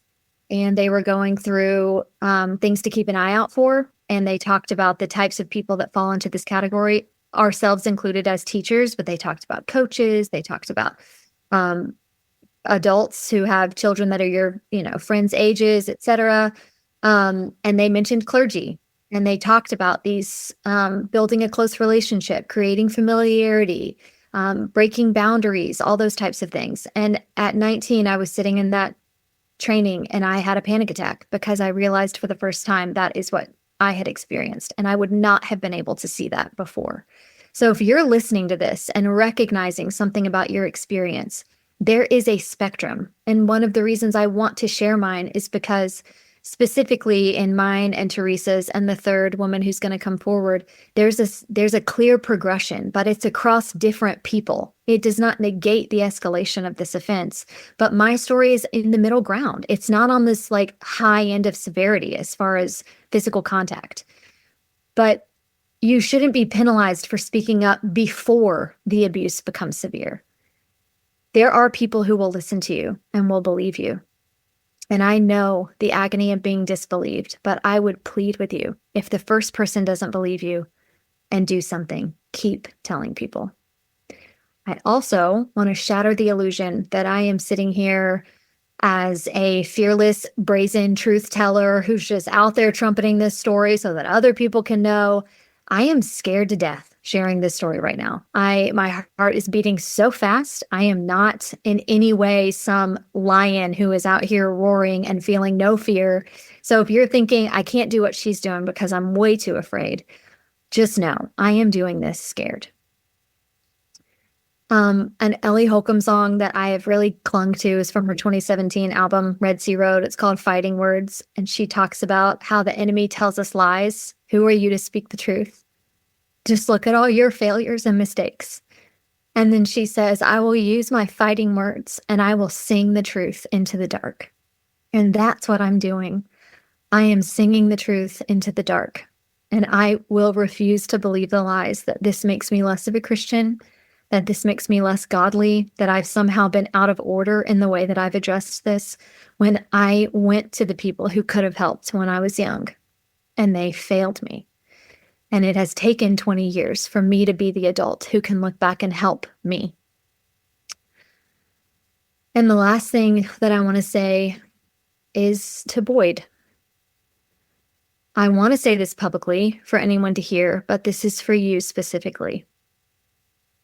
I harbor no ill will towards you. This isn't about speaking well or ill of anyone, because we know that profuse are the kisses of an enemy, but faithful are the wounds of a friend. In an effort to speak the truth in love, you've heard now, indirectly, from myself and others who have reported your sins. You've received counsel from your session and your presbytery as to the wise, the right course of action, a resignation from your post. And in response to that, you verbalized an assent to the rightness of the counsel and the wisdom therein. Yet when the time came for you to follow your words with action, they yet again were found to be at odds. I know there's systemic margin for your actions to be allowed, as they obviously were. But we both know having the right to do something doesn't make it the right thing to do. It's James who says it like this in chapter 4, verse 16. So whoever knows the right thing to do and fails to do it, for him it is sin. The issue we're presented with here is the disqualifying nature of your sins for the post you hold as a shepherd of the flock. You have been tasked with its protection, not its predation. In that you failed, not once, not twice, but over and again. I recognize that things take time to come to light and that you may find yourself bewildered that this still haunts you. Welcome to the party. I find myself wondering that frequently as well. But as it has come to light, not by my initiative whatsoever, the onus is once again on you to do the right thing, the thing advised, encouraged, and counseled to you by your peers. I recognize that this will incur a level of suffering for you, but there's a difference in suffering for doing good and suffering that you bring on yourself. 2 Peter 2:19-20 puts it this way: "For this is a gracious thing, when mindful of God one endures sorrows while suffering unjustly. But what credit is it if when you sin and are beaten for it, you endure?" Boyd, it's too late to undo the damage that you caused those little girls. This little girl. But it is not too late to take responsibility for your sins, accept the consequences, and demonstrate the godliness you so prize. What are you afraid of? What reputation did Christ not crucify with him on the cross? What dignity did he not lose in his suffering? What name was not mocked in the public square? You won't be suffering more than your Savior, but at least he didn't deserve it. Groomed, selected, all by a man 20 plus years her elder, while she was between the ages of 14 and 17. Her pastor, he who was commissioned to watch over and care for her soul, did everything he could to lay the seeds for intimacy. Thankfully for Caroline, he never went beyond those messages and hints at marital union. But with the next woman, he went further. He touched her. Here's her story. So first of all, I started attending Covenant OPC in Grange when I was just 6 months old. I was infant baptized there, and I do not remember another church before Covenant. I don't remember my life without Boyd in it.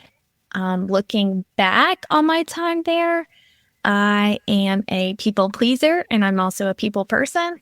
So I memorized the shorter catechism at least 3 times. I memorized tons of psalms and scriptures. I came to know the Lord there as a child when I was 9 years old, and later I professed faith there and became a communicant member at 14. So I always, as a child, first impressions, looked up to Boyd. I thought he was so smart, so knowledgeable about the scriptures. He was the spiritual authority in my life. He was always playing with the kids. He was silly. He was playful, affectionate. And then what was so that was like attending and getting to know Boyd. What was the culture like at Covenant OPC? And in addition to that, how was Boyd viewed at the church? Maybe from your earliest memories, from being a little girl, what was that like? What'd you see? What'd you feel? And what was the kind of the general consensus around this too? Okay, so the general culture of Covenant OPC, I would say, placed a high value on biblical education, knowledge, theology, reverence of the Lord. There was some innate distrust of emotions and feelings there. And I think some of that's from in Jeremiah, where it talks about the heart is deceitful and it's wicked above all else. So I think they use that specifically talking about emotions and feelings. I think some of the culture there was legalistic and strict regarding the Sabbath. So I remember my parents did not want to pump gas on Sunday, so sometimes they would go pump gas on Saturday. They didn't eat out on Sunday. They didn't do any work on Sunday. We cut out recreational activity on Sunday. So if I had any ball games, we did not go to them on Sunday. Dressing your best modest Sunday dress was a big thing. So no blue jeans. I remember when I was 11, I was wearing a dress with a little cleavage. And again, little, I was 11. And someone else's parent came and rebuked me. And I felt so uncomfortable and ashamed. So in the culture, there were a lot of people there to please, which was stressful for me as a child because I wanted to obey. I wanted to honor the Lord. I wanted to please my parents and all that. So I think there were a lot of critical people there, or critics. They looked down on people who public schooled, or for women who worked outside of the home, or other denominations in general. So I kind of grew up believing those were sinful deviations from the word. Like there were some extra commandments in there, thou shalt homeschool, thou shalt stay at home, thou shalt be Reformed Presbyterian, And I, just to be clear, I am a stay-at-home wife and I homeschool. So I'm not against those things, but they just seem to be more sinful in that culture. So I remember a lot of those criticisms came from the pulpit. And I remember Boyd, in one instance, he took down this cross that was hanging behind the pulpit because he thought the cross could possibly be a graven image and we would worship the cross and not the Savior. So he actually took it down and chopped it up and turned it into firewood and burned a fire at his house. And there were some other examples of the graven image, no nativity scenes. We didn't want to worship a picture of Jesus. So in our Sunday school material, we had these little stick figures and they had beige heads. So they're just like floating beige circle heads, totally faceless. I also remember the church overall, this is a generalization, but being dismissive of women's voices and children's voices. So they took verses like in 1 Corinthians, where it talks about women being silent in the church very literally. So after the call of worship, women were not allowed to speak in the service. So I remember whenever we had missionaries come and share, if the wife was going to share with the husband, it had to be before that call to worship. Also, at the same time, so the church had some legalism, but also there are some other issues that seem to be abusing God's grace. So there was some abusing alcohol and drunkenness, even with some of the elders of the church functions. There was some giving alcohol to kids underage. So there were some areas where we were like, okay, that's a Christian liberty we can take, and we're just going to take that Christian liberty.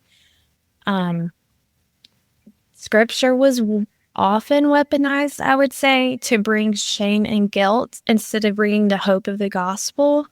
Especially in relationship to forgiveness and peacemaking. So my family has a joke that peacemaking is really just peace faking in the OPC cultures. So forgiveness just meant like cover it in love, sweep it under the rug. There's really no consequences for sin because we forgave. But that was more pertaining to adults, because I will say with the kids, there was very real and serious consequences for our sin. Okay. So different interpretations of forgiveness for adults and kids. And as for how Boyd was viewed in the church, I think overall the church would say he's a great preacher. He teaches through the Bible well. I don't remember people questioning him or complaining about his sermons or his behavior. So any criticism or critique, even if it was small, I think was met instantly with a fierce defense of Boyd as their pastor. I would say people love him, and he was probably one of the top, people in our lives.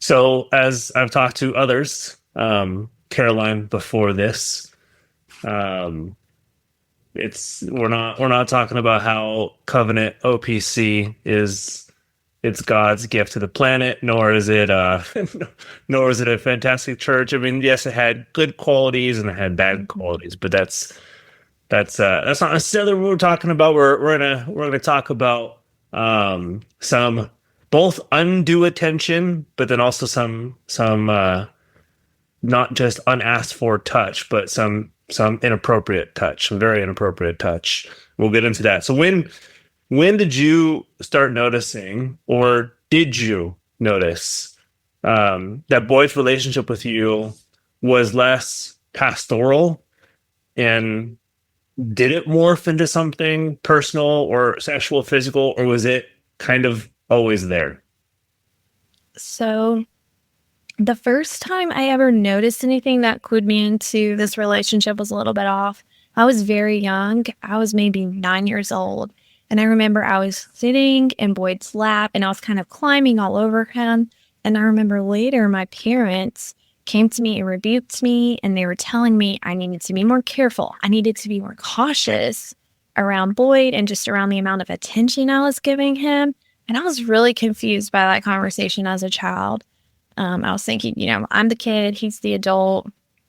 But that was a very confusing conversation. And then, similarly to Caroline's story, I think a pattern of grooming behavior began. So I started getting this special treatment within my family. I got handwritten letters from Boyd. One I still have from when I was 11, and he was 38 at the time. And in the letter, he compliments how I was an excellent soccer player. I had a deadly left foot. He loved my cheerful spirit and my smiling face. And he signed off with love. So I was like, oh, he loves me so much. I'm so special. I also had private Facebook messages from him starting from when I was 13. And I first got Facebook, when I was 13. And he would have been 40 at that time. He also called our house phone. Sometimes we had short calls. Sometimes we had long calls, going several hours. I would ride alone with him in his car from our church to his house. And sometimes a sibling would join in the back seat. And also as, the favored one where I got special gifts, special attention, he would let me drive his car. And I thought that was so great. He wouldn't let other people drive his car, but I was allowed to drive his car. So I told my parents actually this week about the letters and private messages and calls and emails as an adult, and they had no idea. He came to countless soccer games, birthday parties, family events, and actually an elder's wife complained to my mom that Boyd was always at my soccer games and he didn't come to as many of her son's soccer games. And there was another elder who pointed out Boyd never came to his son's football games. And Boyd loved football. Boyd and I would often talk about football. So he is a big Clemson fan, and I was a Georgia Tech fan, and we would talk about this rivalry. Boyd would often put himself in situations where he was the only adult and with the youth in our church. So at the church, this looked like Boyd taught a Sunday school class for the youth, but it wasn't in the church building. It was in the building across the street from a church. It was a lawyer's office. And I think the reasoning was, there was no room in the church for the class, but interesting that he was over there with the youth just by himself. He would often have the youth over to his house on Sunday nights, and we would have spaghetti dinners. That would just be him and the youth. He would come to pick up soccer games on Tuesdays, and he would be the only adult there. He also would invite the youth to his neighborhood pool. And I remember there being some chicken fighting happening in the pool. And if you're not familiar with that, chicken fighting is when someone gets on the shoulders of someone else who's standing in the pool and you fight and you're trying to pull the other person off into the water. And so you win whenever that person's like drowning or, pulled down under.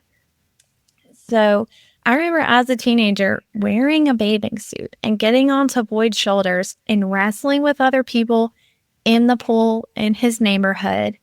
So this was not a church event. This was just Boyd inviting teenagers to come hang out at his neighborhood pool and really putting himself in situations where he could have physical contact with us. That was in, a normal, I'm doing air quotes here, somewhat normal way. So during one of those pool events, there was actually a girl who noticed some stuff and had reported it, and she was playing chicken and she was on Boyd's shoulders, and he started talking about her body and her legs and how they were so muscular and strong. And she actually made a complaint to Jim Channel, and I'm not aware of anything happening from that. So then there are two very specific memories I had that I felt extremely uncomfortable with what happened. And overall, our relationship was very affectionate. So I have no doubt there are other times that boundaries were crossed that I just don't have memory of anymore, thank the Lord. But the first escalation, I would say, of the grooming process to go from physical to sexual touch was when I was 14 and Boyd would have been 41. So we were sitting beside each other on the couch and I was wearing shorts and Boyd put his hand on my bare thigh, like my inner thigh, and he was rubbing my thighs for an extended time. I would say at least a minute, and I felt extremely uncomfortable and I wasn't sure what to do. So I did what any good peacemaking people pleaser would do at the time, and I didn't do anything.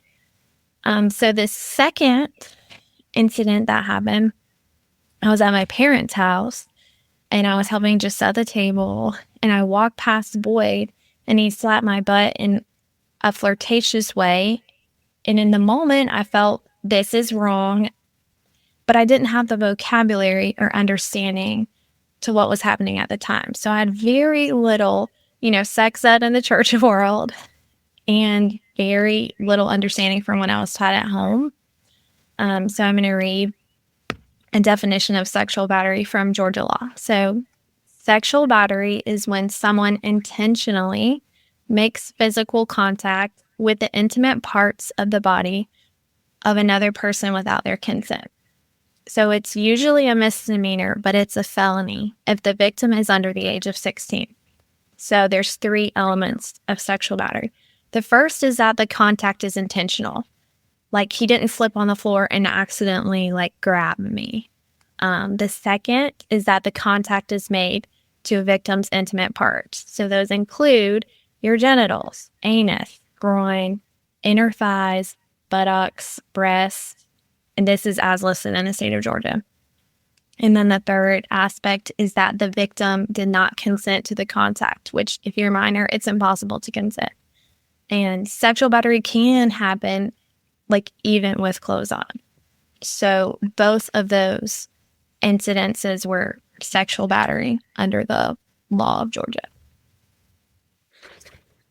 So with all of this attention, with all this touch, with his desire to be with younger girls and some teenagers, and him being in his late 30s, early 40s, it's not just the age difference, but also the underage and older age difference, and his pastoral duties as well, add on top of everything else. Was the congregation or the leadership of Covenants aware of this stuff? Or was it kind of so normal, this is just what Boyd does? If they were aware, what do they say about it? If they weren't aware, was that because this is just oh, that's just Boyd, that's the culture, that's what he does, he's just very affectionate? So what did that look like? Okay, so again, being the people pleaser I didn't want any conflict. I didn't want anyone to get in trouble. I didn't want to say anything. But actually, someone who was dating my brother at the time went to my mom and my dad, and they told my parents, Boyd is sexually harassing your daughter. So my dad and my mom came to my room, and they asked me some questions. I confirmed what she said was true, and I just cried. And then my dad, who was an elder at the church at the time, was trying to honor, Matthew 18 that Boyd preaches. He went privately to Boyd, and Boyd actually denied touching me, but he said, maybe we were roughhousing and things got out of control, and, maybe I popped her on the butt with a towel in the kitchen. Maybe that's what she's remembering. So my dad didn't go to the full session at the time, but he did warn Boyd and told him to back off, to quit giving me special attention. And my dad said he had seen Boyd doing similar things to other young women, including Caroline, and they had quit coming to Covenant. So after my brother's girlfriend had brought this to my parents' attention and my dad went to Boyd, then I got this phone call. So I was 14 years old. I was with my cousins, and they live about 4 hours away from Grange. So I'm out of town, and he called my aunt's house on her landline, and he called to say that he was sorry he had made me feel uncomfortable, or if he had made me feel uncomfortable, And he didn't admit any guilt or sin, but he said he was repentant, and he was crying in this conversation. He was crying on the phone. He told me he hadn't been eating. He was very sick. He hadn't been sleeping. And I felt so horrible. I felt like his consequences were my fault. He made me feel guilty for telling my parents the truth. And so I thought this would be best if I never talked about this again. And I think that's exactly what he wanted to accomplish with that conversation. So you've talked about, you noticed that this was happening at a fairly early age, but didn't have the language for some of this stuff. And I think that's what's confusing to many people. Like, why didn't she just call the authorities? Why didn't she talk to somebody? Why didn't she go to elders, whatever it is? And not to mention that the elders were under Boyd's kind of eye at this point too. When did you realize, I guess, was it like at this point, or was it later on that that what he was doing wasn't just like kind of playful, or like, oh, maybe just crossed a boundary? But from the definition you read, like, this is illegal. This is not just crossing a boundary. This is illegal. This could be a crime. Did this happen at the time of Boyd's grooming and physical touch, or did this happen later that you realized, holy smokes, this happened to me? Yeah. So I would say I knew, again, it was wrong enough that I did tell my boyfriend when I was 16. We had been dating just a few months, and he's now my husband. And I will say the first time I told him what happened, he immediately responded with, I believe you. And he just held me, and we cried together. Like, he didn't ask questions. He didn't, Romans 8:28, the situation, like, he just cried with me, and he believed me. And it was so healing for me to have like a safe person I could talk to about that openly and be believed. But to answer your question, I did not fully realize like the criminal, the illegal, or the sexual side until I was later on in my adult life. And I was actually going to seminary with my husband. And during our seminary years at the Southern Baptist Theological Seminary, we were learning all the do's and don'ts of like how to be a minister, how to be a minister's wife. And during that, I was realizing just how many of the don'ts Boyd had done with me specifically. So during our training, I learned about grooming, child abuse and prevention in the church, sexual abuse, mandatory reporting. And I have this now language and vernacular to use for what happened to me. I was groomed by Boyd. Touching a child under the age of 16's butt and thighs, even with clothes on, is sexual battery, and it's a federal crime. So if the correct steps had happened 15 years ago, the right charges could have been filed and police reports, and I have no doubt that Boyd would have been removed from being a pastor then and facing even criminal consequences. And I'm thankful there's little baby steps being taken now, but it's really too little and it's too late. I will also say I don't think my parents had the language or vernacular for what was happening to me either at the time. Not excusing their behavior that they didn't go make reports, but they also were ignorant of some of these things as well. So we had to go through ministry safe training and seminary, and specifically their training on grooming just caused a huge amount of anxiety. And I was realizing, oh my gosh, all the things that happened to me. And at that point, my husband and I had started going to counseling together, actually, just because I was starting to realize all of the effects that this was still having on me, psychologically, physically, spiritually. So, yeah. All right. So, second to last question. You, Theresa, and Caroline eventually reported this to the Presbytery of the Southeast, and we've heard the story. This is the same part of the episode that Caroline's going to be part of, and Theresa was on one 2 weeks ago as of when this publishes. So how was your report handled? Because this is some serious stuff. This is not just like, hey guys, Boyd messed up a little bit. with just one person. Like, he's totally sorry about it, and it was just a little thing here. But this is a pattern. This is something that you've done with multiple girls, not women, multiple girls that there could be more of. We're not sure of. And so, what was that like? How was it handled, or was it explained away? And you were there. You were part of this. Your testimony was there. So, from your perspective, what happened?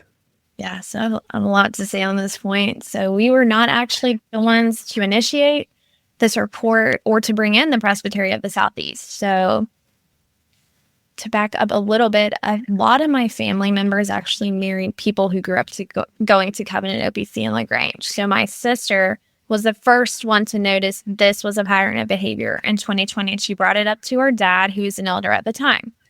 So she specifically was telling my dad, hey, Covenant needs better policies and procedures and boundaries and guardrails. And this whole session needs to be aware of what happened to me and what happened to others. So my dad had one piece of the story, but Jim Channel had several other pieces of the story, and they weren't talking about all of it all together. So my dad went to Jim Channel to discuss, bringing all this information to the session to consider. So before this, we know that Theresa had gone to Jim Channel and showed him that email sent by Caroline to her theater teacher. To my knowledge, Jim Channel denies seeing that letter from the theater teacher, but he recalls seeing a piece of paper in Theresa's hand. So he kind of drove a narrative that it was a he said, she said situation, that Theresa was just out to get Boyd. We know the pool incident was reported to Jim Channel and nothing happened. So when my dad went to Jim in 2020, Jim said this wasn't a good time for Boyd. He was going through some things. So it kind of further stalled action until March of 2024, when there was actually a wedding of 2 Covenant members. And there's a lot of Covenant youth in town who didn't go to Covenant the next day. They're all in town, they're all at the wedding, and then they don't go to church the next day. So there was some conversation going on as to why that was. And my dad in particular realized that there were some issues there going on. Despite Boyd telling the elders he had handled everything, all was well, all is forgiven. So my dad confronted Boyd about what was going on, and Boyd admitted to some spanking game, and he also said he said a few sentences to Caroline.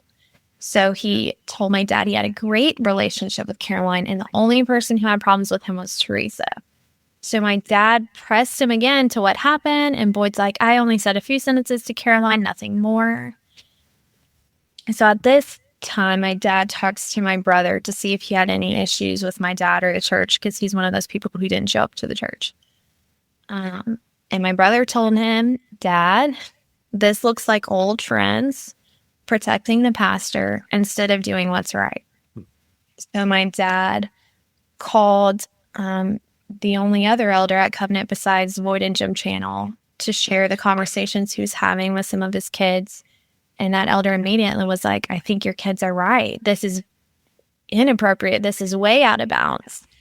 My dad then went to my husband for advice, realizing a lot of the testimony they had heard about the situation was just from Boyd's mouth. So he wanted to talk to me again about what had happened and ask more questions, but he wanted to be sensitive about digging up old wounds and trauma. So it became clear in my conversation with my dad, while I'm telling my dad what the sexual touches that happened at the hands of Boyd, it became clear to him the number one witness in the case against Boyd was Boyd himself. So all of the testimony that had been heard at that point to the session was just whatever Boyd reported to the session. So after listening to me, the elders in the session reached out to the Garcia sisters to see if they'd be willing to share their testimonies. And my dad said, when the elders heard Caroline's statement, their mouths dropped wide open because it wasn't how Boyd described it to them, not even close. Boyd had told the session that the Garcias had all left the church because of a long drive. So it began with the session of Covenant coming to us and asking us for our testimonies. They quickly realized that it needed to be handed over to the shepherding committee of the Presbytery of the Southeast, because we were giving them other names of people. Hey, maybe this happened to this person, or maybe this person has known something or seen something, and you should talk to this individual. So I think they realized they were in over their heads, turned it over to the shepherding committee of the Presbytery of the Southeast, which was composed of 5 individuals at the time: Nathan Trice, Joby Fowler, Hank Belfield, Boyd Miller, and one other who didn't have anything to do with our investigation. Okay, so that was something not disclosed to us until much later.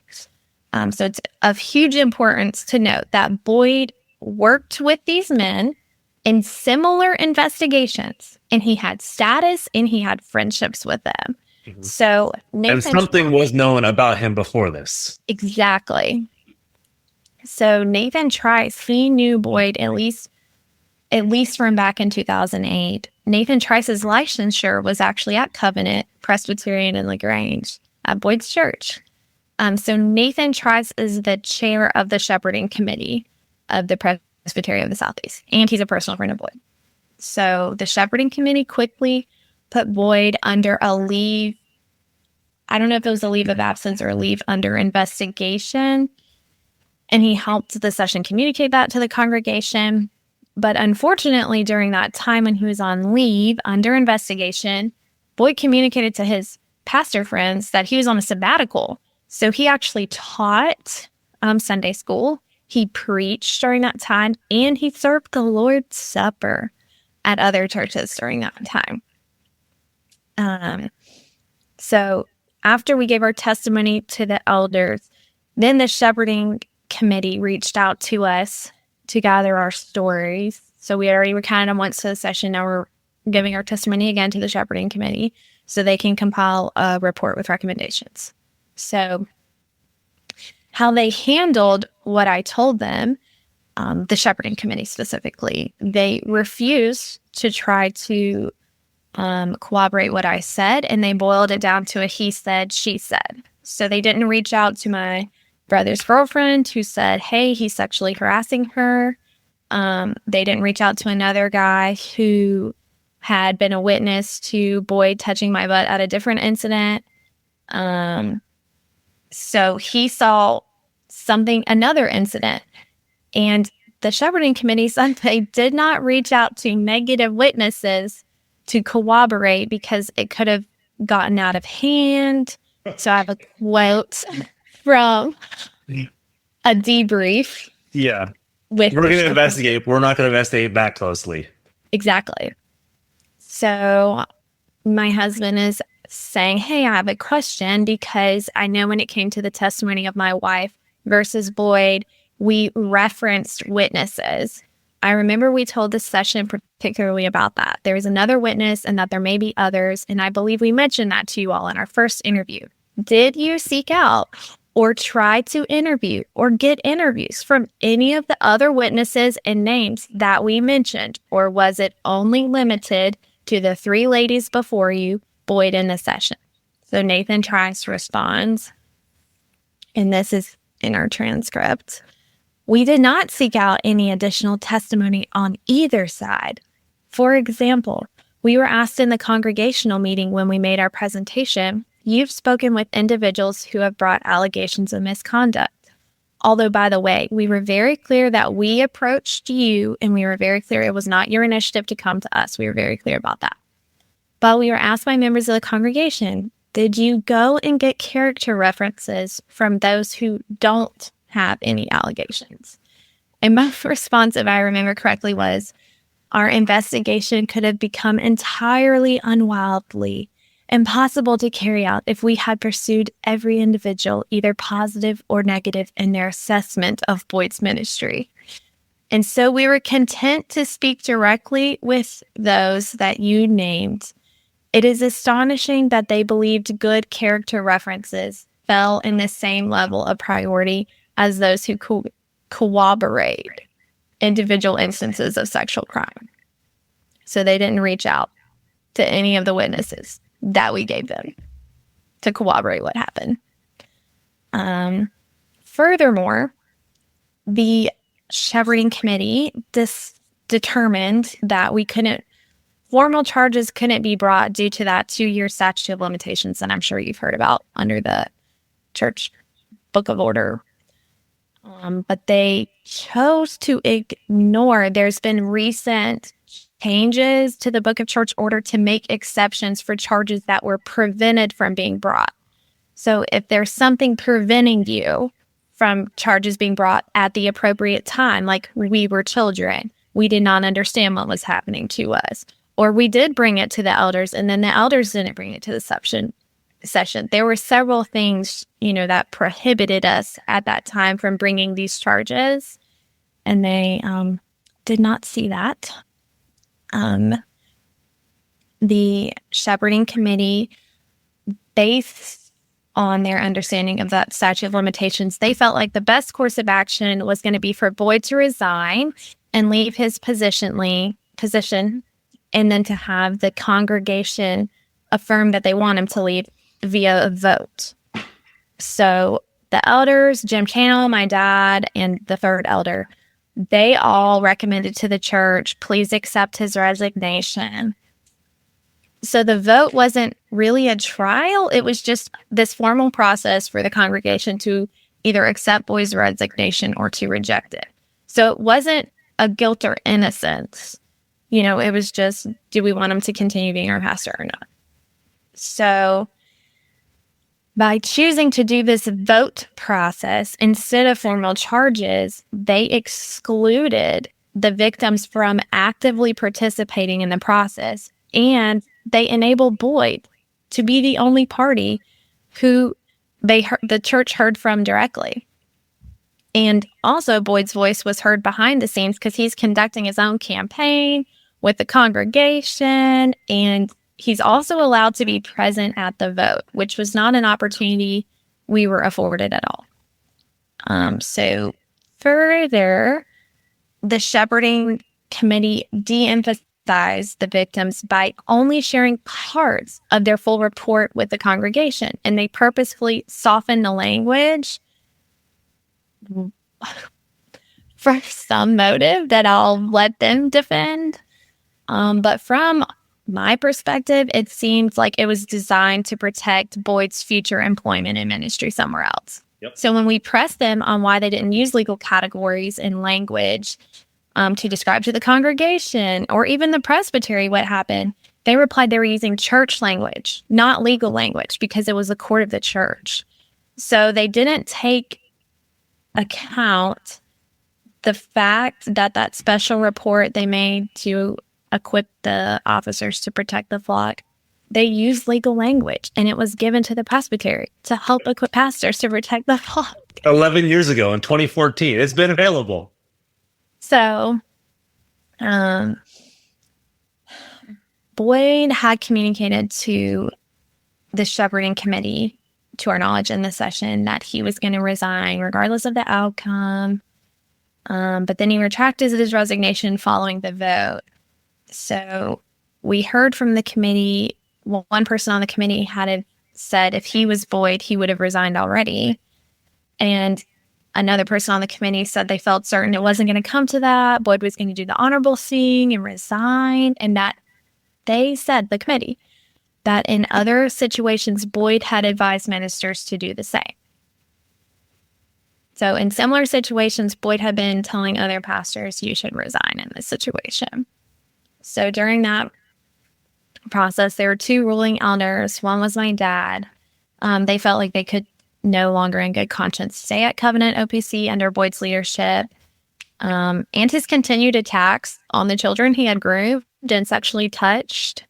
So in the time between the first meeting they had as a church, where the shepherding committee provided some kind of abridged report, and they had a week for the church to think about it and then vote.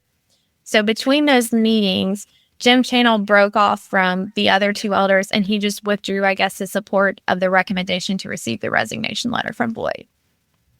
So after Boyd withdraws his resignation, there's just two ruling elders, which is Boyd and Jim Channel.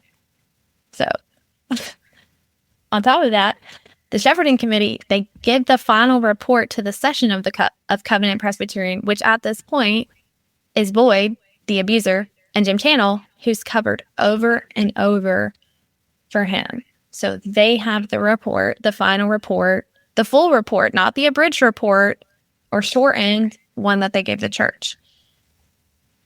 The shepherding committee also gave the report to the Presbytery of the Southeast in an executive session during their October 2024 meeting, during which Boyd again was allowed to give his account of events, and the Presbytery considered the matter done and resolved because they didn't have anything to vote on. They just moved on, I guess. They were respecting the vote of the church, decided not to press charges, decided to take no disciplinary action against Boyd. So that was how that was handled. All right. Not handled well at all, and covered up all over the place. And I want to press into it. I know I talked about it 2 weeks ago when we produced with Theresa, and then even last week talking about the PCA BCO. It's you guys went through the process. You guys did you guys to the T went through the process exactly as the church officers and as OPC and kind of all the critics of those who cry out abuse say, well, did you follow Matthew 18? Did you follow 1 Timothy? Did you follow Titus? Did you follow all this stuff? And you're like, yes, we did. And look what happened. Yep. So if this is wild to everybody else, it should be wild to you, because this is what happens. So you follow the process, and they're covering. So final question, and then any final thoughts from you. If you could talk, and you can, and we know that they're listening. We know a lot of people are listening to this, and they can't speak back to you. If you could talk to the Presbytery of the Southeast, the session at Covenant OPC, and finally Boyd Miller, what would you say to them? And if you want to add anybody else to that mix too, that's perfectly fine, but we'll start there. All right. So to the OPC as a whole, what I would say is there is a need for abuse reform in your denomination, and many who have clearly acted in ways that display they're unfit to lead in this reform. I think it would be great if there was a third party to investigate and assess the culture, the policies, the structures of the OPC, and even at Covenant Pres in regards to abuse and responding to reports and allegations. So that's what I would say to the OPC as a whole. To the Presbytery of the Southeast, you have a report to the special committee to help equip officers to protect the flock, and you fail to use its guidelines, its language, and to implement it throughout this process. Nathan, I was extremely hesitant to participate in this process, as you know, and you convinced me that if I did not share my testimony, that there was nothing you could do. You then failed to contact any of the witnesses I provided to corroborate my testimony. You were too close to the person being investigated, and you failed to disclose that information to us until after the investigation. I am going to quote Nathan Trice when he admitted to Boyd's guilt to sexual battery in a conversation with me that we will link with the transcript. He says, "And so you saw that at the very least we have one by his own mouth. We have one testimony from him, that is Boyd himself, that on one occasion he inappropriately and sinfully touched a minor. And that was, as you said, legally speaking, a form of sexual battery." When you were asked by a member of the church if Boyd had done anything criminal, you did not answer honestly, but deceptively. You said something of the sort, no criminal charges can or have been filed, which you're relying on a technically correct, it was a very political answer to avoid the simple answer that Boyd's conduct was criminal, and charges cannot be brought out only due to a statute of limitations. That's what I would say to Nathan. To Hank, when asked if you believe If it honors Christ that Boyd is still the pastor at Covenant OPC in LaGrange, Georgia, you answered that you wanted to see Boyd resign. And Nathan, you also said we made one of our rationale for his resigning and the congregation accepting his resignation the honor of Christ in the church. And Joby, you said that you were saddened by the fact that he chose to remove his resignation and that you thought it was a bad decision. Ultimately, I believe you all had the opportunity to pursue formal charges of the accused, but instead you took the path of what you thought was going to be the least resistance, and you removed the agency of the victims you claim to represent. The path you chose censored our voices from this process and resulted in a failure to remove Boyd from ministry. So, when we asked you who benefited from this process in the end, I think my husband said it well. I don't want to speak on behalf of you all, but from my perception, the answer to this question is this process helped Boyd, because now Boyd is sitting there with a solidified leadership, having essentially a slap on his hand for what he's done, and a session member who's not going to hold him accountable. And the message is very clearly communicated to any girls that if he has, and I pray this is not the case, but any girls who this has happened to, who are sitting there seeing they're not going to be believed, their families are going to be demonized, and Boyd will be retained, and their credibility is going to get destroyed as a result of this. So it has now been turned into a hotbed for potential further abuse. So that's what I would like to say to them. To the session of Covenant OPC, specifically Gym Channel, I would like to see you held accountable for the fact that you've covered up legitimate reports and concerns that were brought to you. You recently blamed the Holy Spirit for just now convicting you. And then ultimately you decided to stay at Covenant after hearing all of our testimonies, basically telling the church, it's not that bad. You stood shoulder to shoulder with men who trusted you as an elder, came to the congregation, y'all were united in accepting Boyd's resignation only to draw back when things got hot and let the other elders be sacrificed in place of a guilty and a corrupt man. So I would ask you to resign from your role in leadership, since it is both those who abuse and those who enable them who bear responsibility. To my parents, to my dad and mom, I know that you have failed to take the right steps when this was originally brought to light.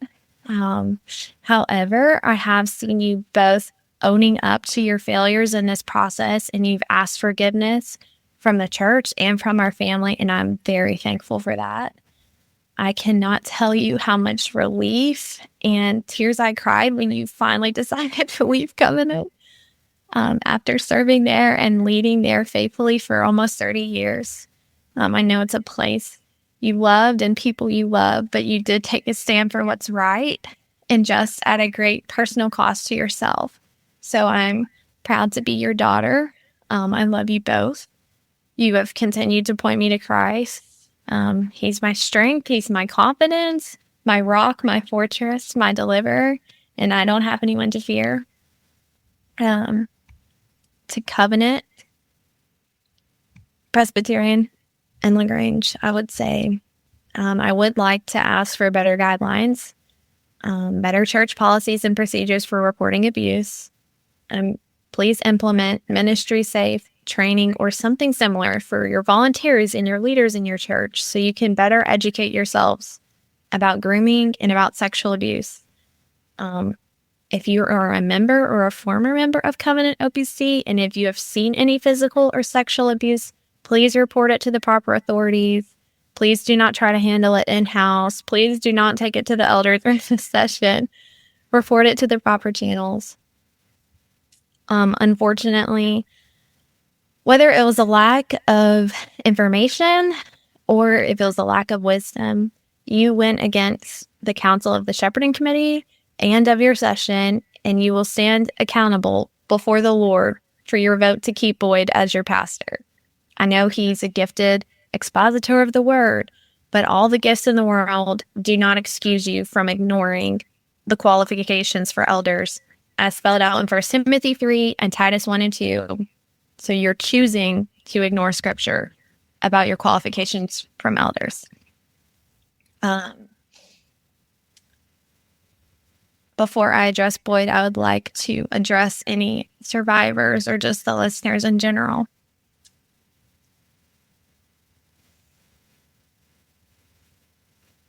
To my fellow survivors, when the world seems dark and heavy, and it's all you can do to breathe, John 1:5 says, "The light shines in the darkness, and the darkness has not overcome it." Psalms 34:18 says, "The Lord is near to the brokenhearted, and he saves those who are crushed in spirit." When we don't, and we might not see justice on this side of earth, I would like to remind you of Revelation, 21. Very different. There might not even be a Revelation 21.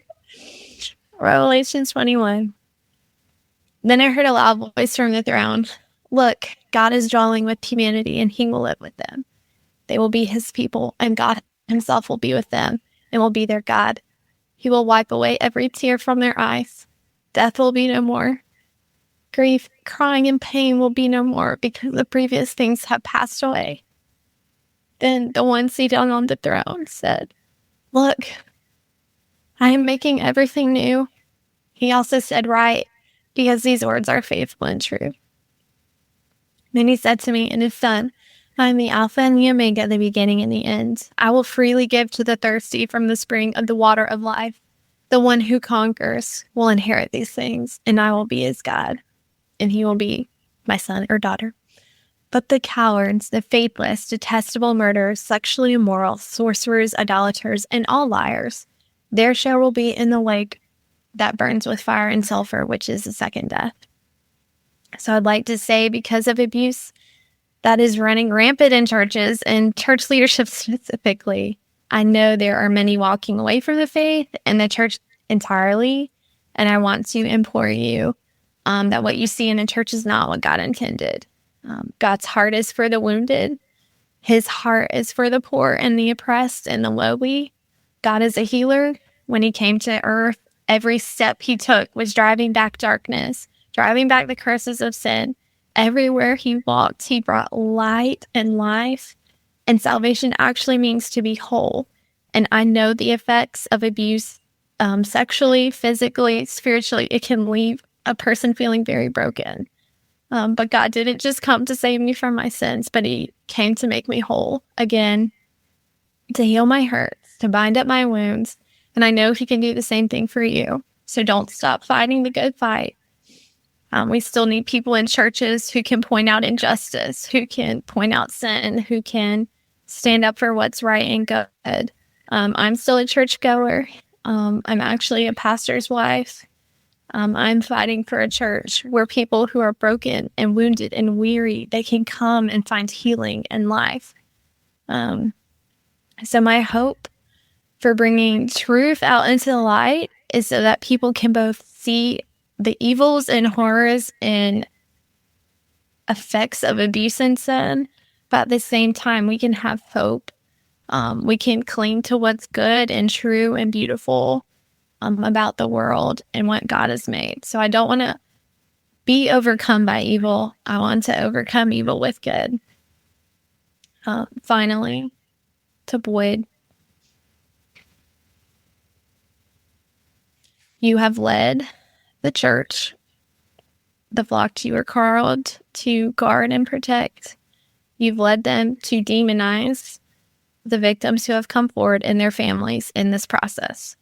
You are continuing to add to hurt, downplaying your own personal sin, lying, manipulating, covering up what you've done.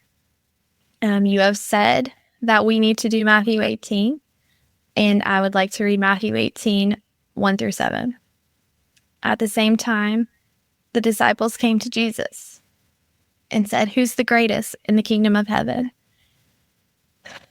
And calling to him a child, he put him in the midst of them and said, Truly I say to you, unless you turn and become like children, you will never enter the kingdom of heaven.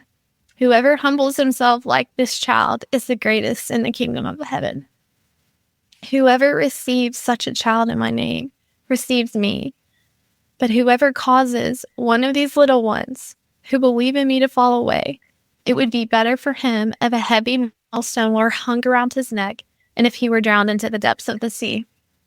Woe to the world because of offenses, for offenses will inevitably come, but woe to the person by whom the offense comes.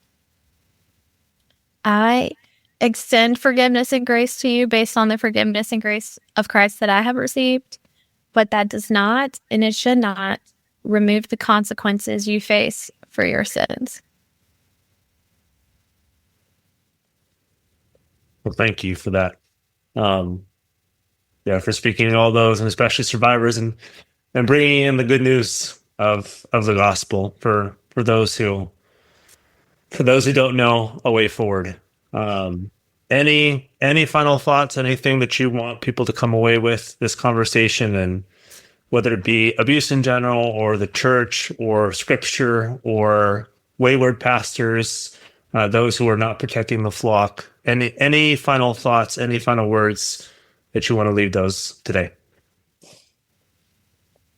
I think there is a way forward. There is a better way forward. And there is, I think, better things for the church than what I've experienced.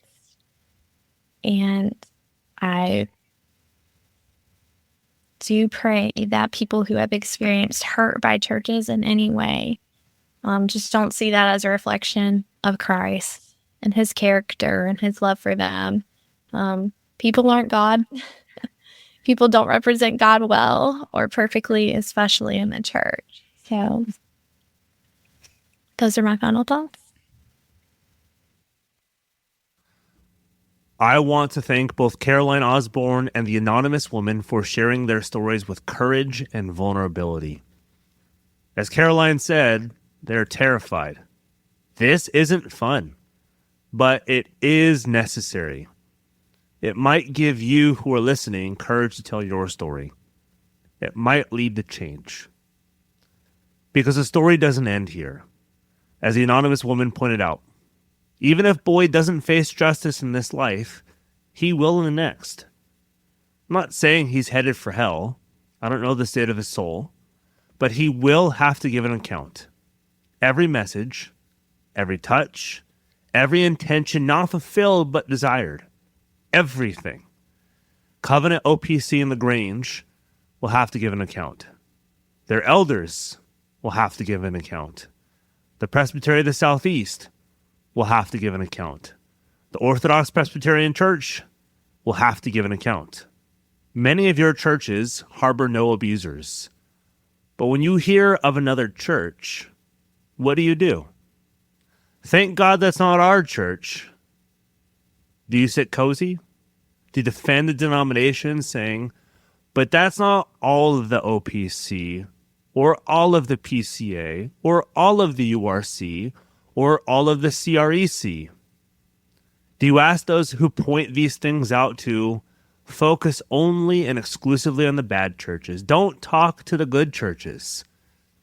If someone were a bystander to a crime, did nothing, what might you think about them? Not, well, they seem to be pretty good. There's no wrong in them. Of course not. You would say, why didn't you do anything? Because Jesus did. And Jesus will. He will wipe every tear from your eyes. He will kill death once and for all. He will comfort the mourners until they shout for joy.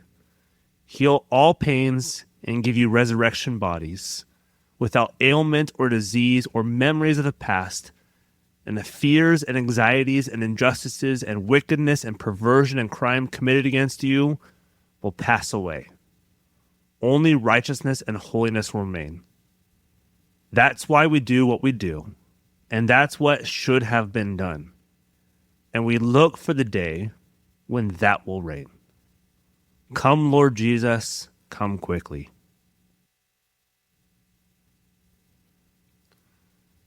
As we end, if you have a story like Caroline's or the Anonymous Woman's in the OPC, PCA, Broader Reformed Church, or the CREC, please know you're not alone.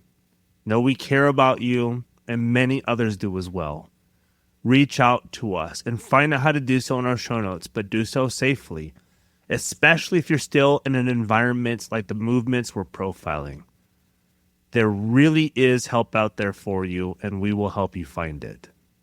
Next week, we continue in our series, Profiling Abuse in the PCA.